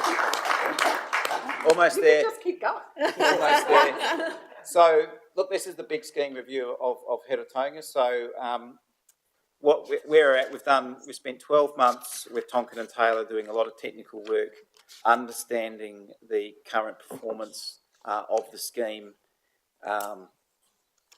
and some of the options that may or may not be available in terms of widening out nature-based solutions, giving room to the river, offline storage and those sorts of things. This high-level diet, so there's a lot of work to do to come forward, and there's a couple of slides that we'll get to on that. This just shows broadly that the scheme, where the green is really, there's no issues in a post-Gabriel 1%, and then orange is where we don't have our design freeboard. So once again, that's generally okay, and red is where we have some issues. So the headline here, and really the key issue that we need to navigate, is that the mouth of the confluence of those rivers is effectively too constrained to discharge a 1% post-Gabriel flood in both catchments. And so that's a key design change, whereas the previous scheme had the assumption that because of the size of the two catchments, that it would be very unlikely that both catchments peaked at the same time. But what we saw in Gabriel is both catchments peaking at the same time. And so that's where some of our biggest risks lie. So there's a lot more work to do in that space. And we do have $30 million in our package, which allows us to retrofit the rapid repair sites to the post-Gabriel 1% AEP. So we're currently working through that with the team. So reimagining, what we're looking at, there are opportunities for offline storage and detention for large events. There are opportunities for defined spillways. There are opportunities for room of the river. And there are opportunities for variable levels of service. So this is, I guess, the work going forward. We're just at the beginning of this work. To work through all of those issues is a real challenge. And there are challenges with managing today and tomorrow. We're already receiving applications or being asked to provide advice on developments that may be located in some of these option areas. And so this is a dilemma of how do we deal with this situation where under the current rules in place, development can occur and actually no one can stop anyone. If we allow a lot of this development to occur and it removes these opportunities or makes conversations more challenging, and so we're just in a bit of an in-between area trying to work out how we respond to that. So that's a live issue that the technical teams are working with. This is a high-level straw man of, we're just starting this conversation. We shared this with our council just the other week, saying how do we go through this process of reimagining our scheme. Certainly for Heretaunga, your entire operation, all your people are located within this scheme. So obviously, how do we engage with communities? how would Hastings District Council like to be engaged or be involved in those discussions? We don't think it's a short piece of work, like we've done a year's worth of technical work to get us started, understanding what's possible and sort of what's not so possible. But making decisions, working through trade-offs is probably quite a complex piece of work. In terms of the current 3-year plan for Hawke's Bay Regional Council, in terms of delivery, it's funded on the Category 2C and a whole lot of and repairing type work and finishing off some of those IRG projects. But we have there's no material funding in our current 3-year plan for executing a reimagining of either the Upper Tukituki or the Heratonga scheme. But there is money to undertake the reimagining. So we think it will take some time, but this is really the start of the conversation, and we'll come back again to ask you a bit more formally, how would you like to be involved? How do you see us navigating this space together? Because it certainly will be complex and probably a multi-decade journey in terms of, finally reaching the end, an end, which will be the new beginning. So that's sort of the focus there, as I suggested. Nick might just do a quick cover of recommendation of reviews. Thanks, Chris, and have a coffee. Councillors, we'll wrap this up relatively quickly so that we can do some more questions. Just in terms of flood reviews, we obviously went through an independent flood review. It looked at all of the work that's gone on historically and in more recent times right across all of these flood schemes and rivers, and came up with about 40-odd recommendations. Some of those are relatively simple to implement, and our council will be considering the first step in that journey tomorrow. And then some of them go to the heart of what Chris just talked about, which is really how do we interact and work with water as it flows across the plains and out of the hills, and navigate that through settlements, marae, orchards, towns, cities, and so on. This just gives you an idea of some of the work that's underway, and a number of those reviews are already up and running. Recommendations are up and running. We've got a real early focus, subject to council's decisions tomorrow, on the pieces that are around communicating risk to communities, because we know that long-term changes to river schemes will may take several years to put in place. So being able to get information out to people about the levels of rivers and what risk means is an early priority for that. So that's just a summary for you. We will be agreeing, hopefully, a reporting framework back to our council tomorrow, and happy to, as we work together on the future of these schemes, convey that information back to your council as well, so you know where we're at with implementation, and that you'll be a critical partner in that process anyway. That's probably all I needed to say to that one. I am going to hand on to a GM Policy and Strategy, Katrina Brunton, because one of the critical areas of overlap for us in the future, and Niall raised it with me in the break, is kind of how our various planning mechanisms interact, so that we don't end up with the situation that we've all found ourselves in with somewhere like Tongoil Beach, where we end up with a settlement going into Category 3 that both councils had real serious concerns about, but ended up being consented, and now you've had to buy out the property right there. So Katrina's just going to have a bit of a corridor of black planning controls. No, you can do it. There you go. Just tell me when to do it. Kia ora everybody. It's very nice to be back in what feels like home. Thank you. The Hawke's Bay Independent Flood Review set out recommendations, as you know, quite a few, and of those recommendations, number 22 to 29 are specifically related to the regional policy statement. Our regional policy statement is, or in a sense, I'm not going to read this, you can read this yourself, but in essence, the recommendations were that the RPS should be reviewed to include clear direction on hazards and the effect of climate change to land use and development. That this is to set a clear direction to the community about the hazards of the region, where to avoid them in terms of residential developments. In particular, you know, as Chris already indicated, residential developments next to stock banks is never a good idea, but currently our regional rules don't prevent that. And so the HBIFR is saying you need to do that, Regional Council, and they're quite correct. Our regional policy statement is 20 years old and it's well overdue for review.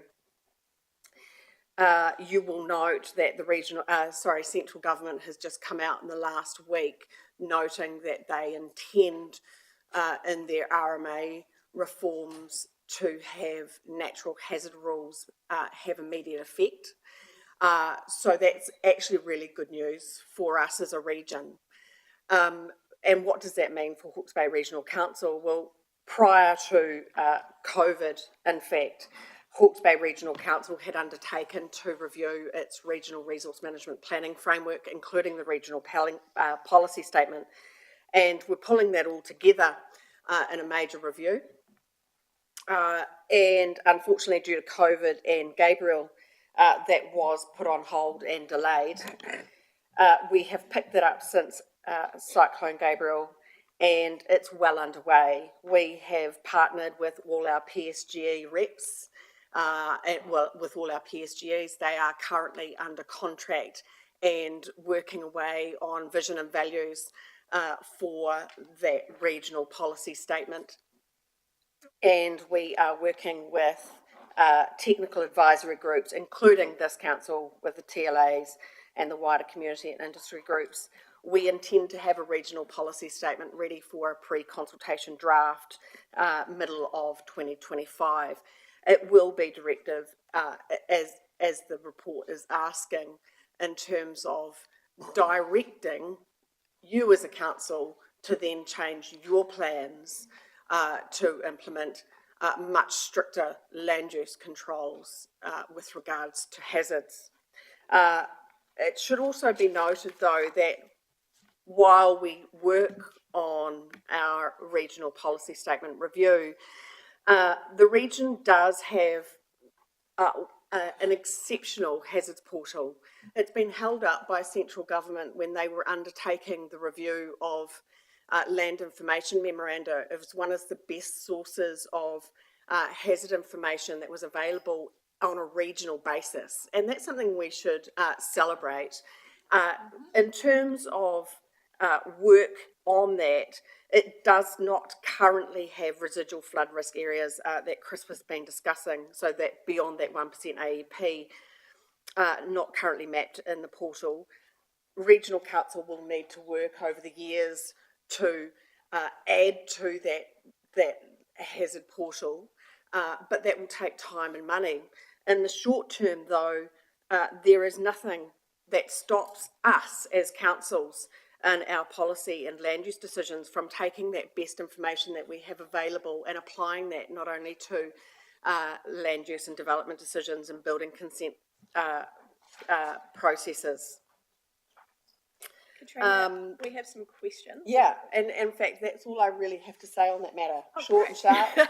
Happy to take questions. Very concise. I'll come to our Chair of District Plan and Bylaws, Councillor Corbin. Thank you, Chair. So in terms of Hastings District, amending its district plan. Yes. Do you see that as just a one-step process or a multi-step process? We're going to do it all in one hit, or we're going to do it as we go?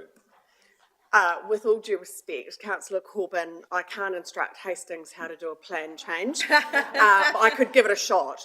But, No, no. but what I'm that- saying is the Hawke's Bay Regional Council will undertake a regional policy statement review. We need to put that out for consultation, which then Hastings District Council will be able to pick up and then make changes to their own plan to reflect that RPS. So if I did it the other way, you'd be doing it in one hit and not multi-stage. I don't believe you can do it in one hit. You need the direction from the regional policy statement in order to affect You'll changes. be doing the regional policy statement. Sorry? in one hit. You'll be doing the regional policy statement in one hit. Yes. Yeah, okay, Yes. thank you. And the time frame for that is mid to late next year. So that will be a pre-consultation draft that we will come out to the community on. It is subject, and I would say that caveat, it is subject to approval by our regional planning committee. Niall. Kia ora. Thank you, Councillor Chair. Gosh, where to start? I guess it kind of goes back to the flood control, the regional policy statement. So obviously it's no secret that we're interested in catchment planning and regional policy statement. And there's some logic for the iwi being involved, but from my mind and practice, we've been excluded from that. Right, so logic to us being involved because we have interest, an obligation to all our tangata whenua, all the hapu whānau across Hawke's Bay, and logic because we've been involved in this for a number of years, and not to be exclusive, yes, talk to everybody, and we encourage, and we have supported and encouraged catchment level development, advice to Pāhauira, advice to Wairoa, and you know, I just come from tank mediation and being in depth of that. But you can go and engage and give, I'm not looking for a contract necessarily, but does that mean that that's all who you're going to go and talk to? Because that's kind of the flavour. If you give a contract to someone, you have to take that as gospel, despite decades of work we've done. Yeah. And I'll just highlight an example of where we're at. So RPS, cool, in terms of this kaupapa flood, Rule 70. River control and drainage works, it's too permissive. How would you rectify? I would tell you that that rule is being used and exacerbates the floods in the community of Bridge Park right now. So I discussed that today with the consent officer. That has to stop, right? Because that permitted activity through a man-made raceway adds flood level water from Ngariroro into Bridge Park. So that's a, you know, goodwill courtesy, you should come and talk to us because that should stop. They're not exacerbating. It doesn't necessarily stop the flood, but there is flood level water that goes down a man-made raceway, which is permitted by council, and that goes through the community of Bridge Park and has previously flooded Mangaroa Marae. It didn't do it, and it was inches off flooding the Wharenui. And if it had, I sort of kind of think, well, that would have got the insurance, and insurance would have said, who's liable for this? And we'll come back to you. I'm not doing this public statement, so I would say, well, don't wait for RPS review. Don't wait for the review of the consent, which the consent doesn't provide that. This rule provides, the consent provides, but also the rule is being used where it's for river control and stopping floods, but it's using the bullet point irrigation channel, which the unintended consequences of flooding one of our communities. So that's why I want to have a meaningful engagement, because I know this and I guarantee no one else you've talked to knows this. So unfortunately have to come to this. And kia ora Hastings District Council, and you should be interested in this as well. But thank you for this opportunity. But I want to have a proper working relationship opportunity, and I'm not looking for a contract, but we're looking for some and this is important because it goes to meaningful engagement, and there's an international best practice of engagement of Indigenous people. And it's not just present and here pick, but it's informed decisions. And we spend a lot of money, time and energy over a considerable amount, so we make an informed decision, not say that we don't understand everything, but we're not afraid to go and find it. and we don't wait to be asked, oh, what's your opinion on this? We've been providing an opinion on matters that relate to us. And I don't want to go into consents or that. I want the big planning framework in it. Down from the national policy statement, it's the regional policy statement. And that's, like you say, it needs to be reviewed. It needs to be in tandem with the Hawke's Bay Regional Coastal Environment Plan at the whole region wide first, and then you can get stuck into the catchment plans. So, another Thank you. follow-up.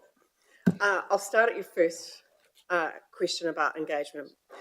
And to take it back a step, I don't know how many of you in the room understand the Regional Planning Committee, so I'm going to start there. Please forgive me if you do know.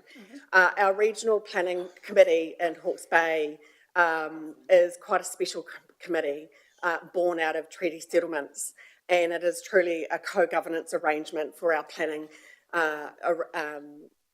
development for Hawke's Bay Regional Council. So we have 9 PSGEs, 1 seat vacant, so there would be 10, and then we have equal member representation of our councillors. Our Regional Planning Committee made a conscious decision last year that the Hawke's Bay Regional Council would engage through formal contract our post-settlement governance entities. However, and this is a big however, that was on the understanding that the PSGEs would engage the Tai Whenua, and through the Tai Whenua, marae and hapu. And that work is currently underway. So that's not to say that we will only engage with the PSGEs. It's just that I have a team of 5 policy planners who can't get around 37 governance, marae, iwi, hapu bodies. And so we've engaged the PSGEs to do that work. In terms of Rule 70, well aware of Rule 70. In terms of that consent, well aware of that consent. And those are all things that we absolutely will be considering as part of the RPS review. What I would say about Rule 70, without getting into too much detail, is that this government is absolutely adamant that infrastructure is a priority, and flood infrastructure for this region is one of the highest priorities. And what we don't want to do is embed a whole pile of consenting arrangements for maintenance of flood infrastructure that will simply add cost and time.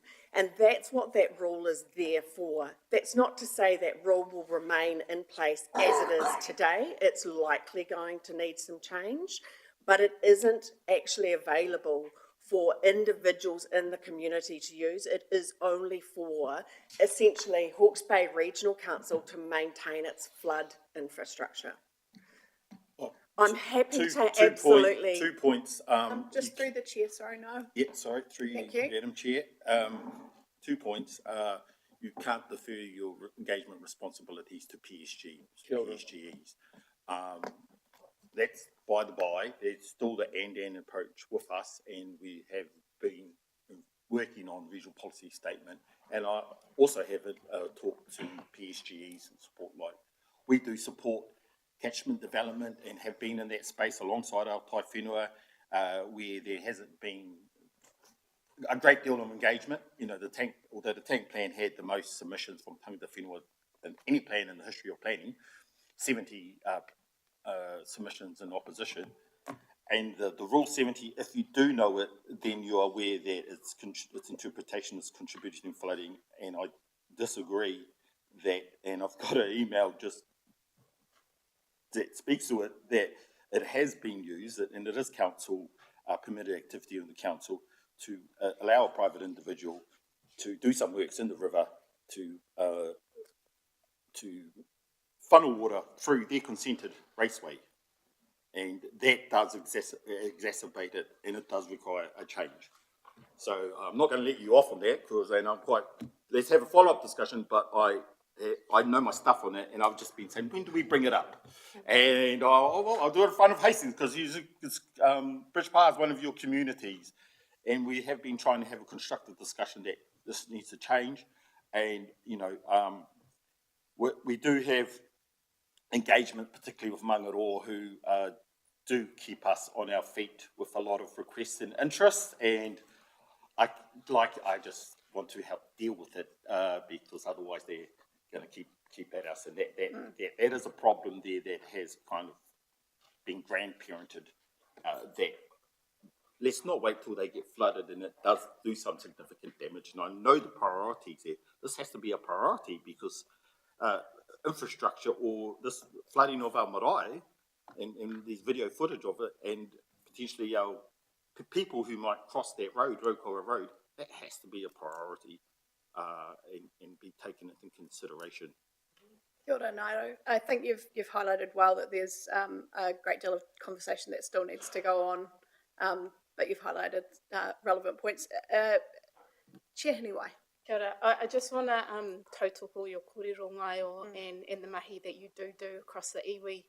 I'm really encouraged to hear that you support our hapu and marae and everything that they're doing because they are building capacity, and that's through our PSGs as well. So I guess our approach, like you said, is an and approach where it makes sense across projects and programs. For the RPC, which Katrina is talking about, we have a legislative responsibility to have those partnerships for the policy statement. So if we can get back on there, but we need an offline kōrero on exactly what you're talking about. Tapai? Councillor Jessup. Kia tātou. I'd just like to emphasise the taonga that Ngaio possesses on behalf of the hapu and the marae that we are part of. And it should be utmost priority because our day-to-day living is going to be deficit of what's going to happen.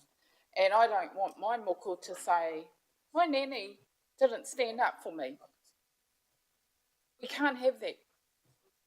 So please acknowledge and get him on board as soon as possible because the PSG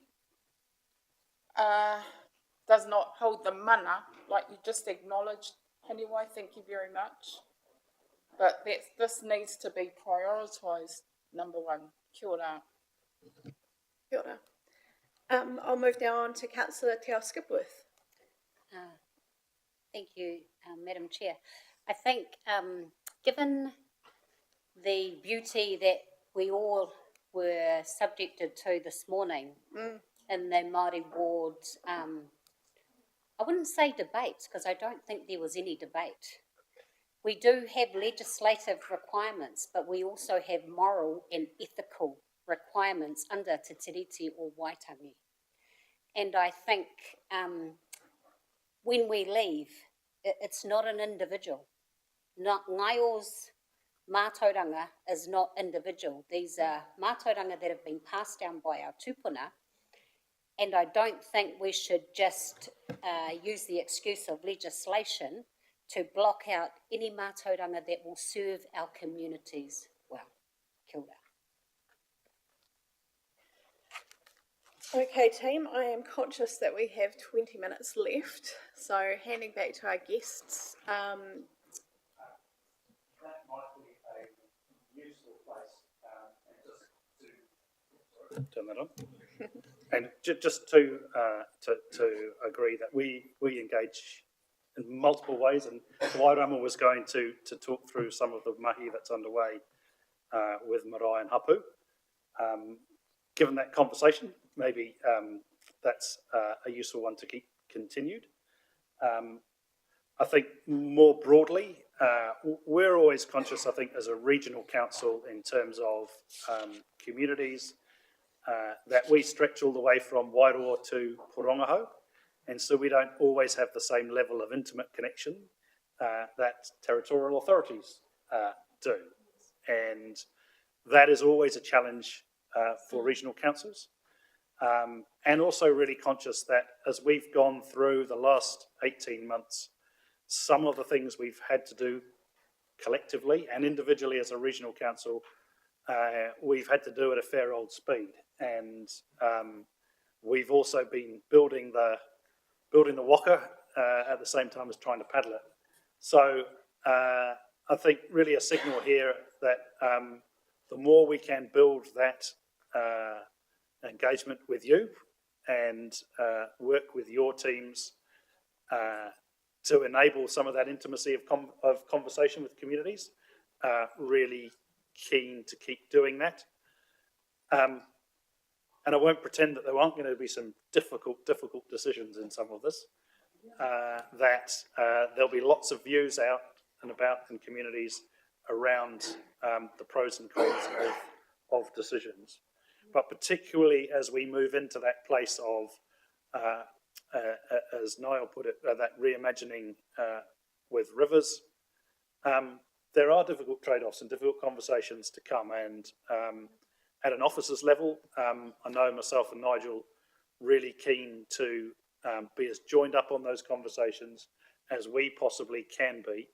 And I'm going to just hand over to Chair Hinawai to reflect her views on how that might occur at a governance level as well. And maybe that point we're concluded. I guess we have this committee, and we also have the ICC, which I see as the equivalent of regional councils committee, where we talk about flood resilience in our category 2 work. So I guess there's an invitation to come to ours and possibly bring, like what I've heard is this infrastructure connection that we have to have, particularly with Ohiti, the bridge and the road. So there's some difficult key challenges that we intersect as councils that we can report to and update on, and inviting you both, Wendy, anyone else from the council to come to our EICC and almost do the reciprocation of what we've done. Probably not as long, but but I think that's how we can work through some of our challenges. Environment Integrated Catchments Committee. So Sophie Sears is the chair of that committee, but also that engagement piece on reimagining. So we want to do that in a co-design sort of process. So I think that's another topic of intersection where we can work closely on. So I guess that's an idea for how we can work more collaboratively at a governance level. Cool. Yeah. Through Chair. Kia ora, thank you, Hinawai. I think that's really helpful. And I just want to acknowledge, we've got some pretty dynamic Hiritonga councillors sitting up there that know our community very well. One missing today, I'll be talking to him. But, oh, he's not, okay, then he's got a note, he's got an apology.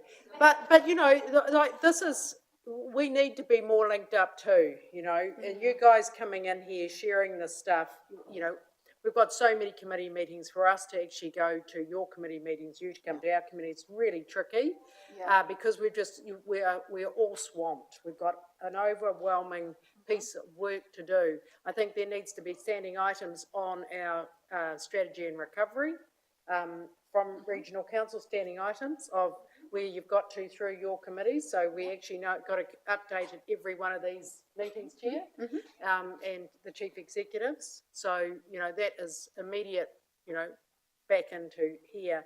And I think that, we need to be more joined up with our regional council reps who know Hiritonga so well and know how to bring all the kōrero and the information from regional council and your mahi in here. So, and because you guys are doing it at a level with the staff, Craig and our team, our recovery manager, your recovery manager, but yeah, the governance area is the area that, I need to be able to stand up in the community and say, as I said to you, what's next, when, how, who, and that's the information we need, because we're out all the time, people are asking us about this information all the time. We need to be able to say, we're joined up, this is what's happening next, this is when it's happening, this is how much it's costing and who's delivering it. So I think there's a real synergy there for us to be, more joined at the hip on governance. Thank you, Mayor Sandra.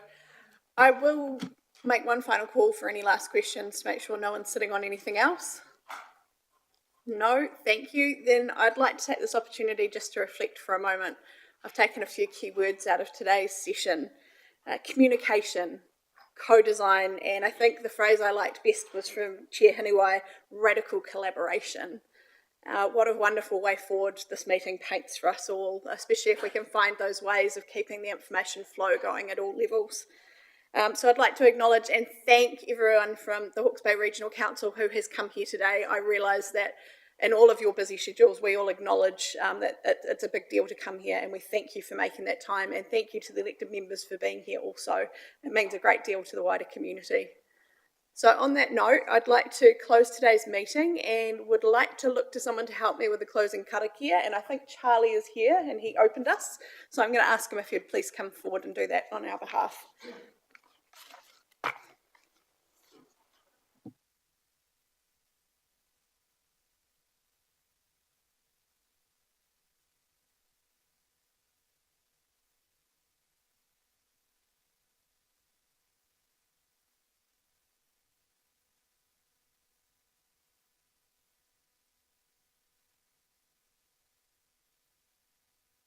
Is welcome to stay and have a refreshment, whichever's kind we like. It might be wine time. Dived into it too early before. Eileen came with the plates.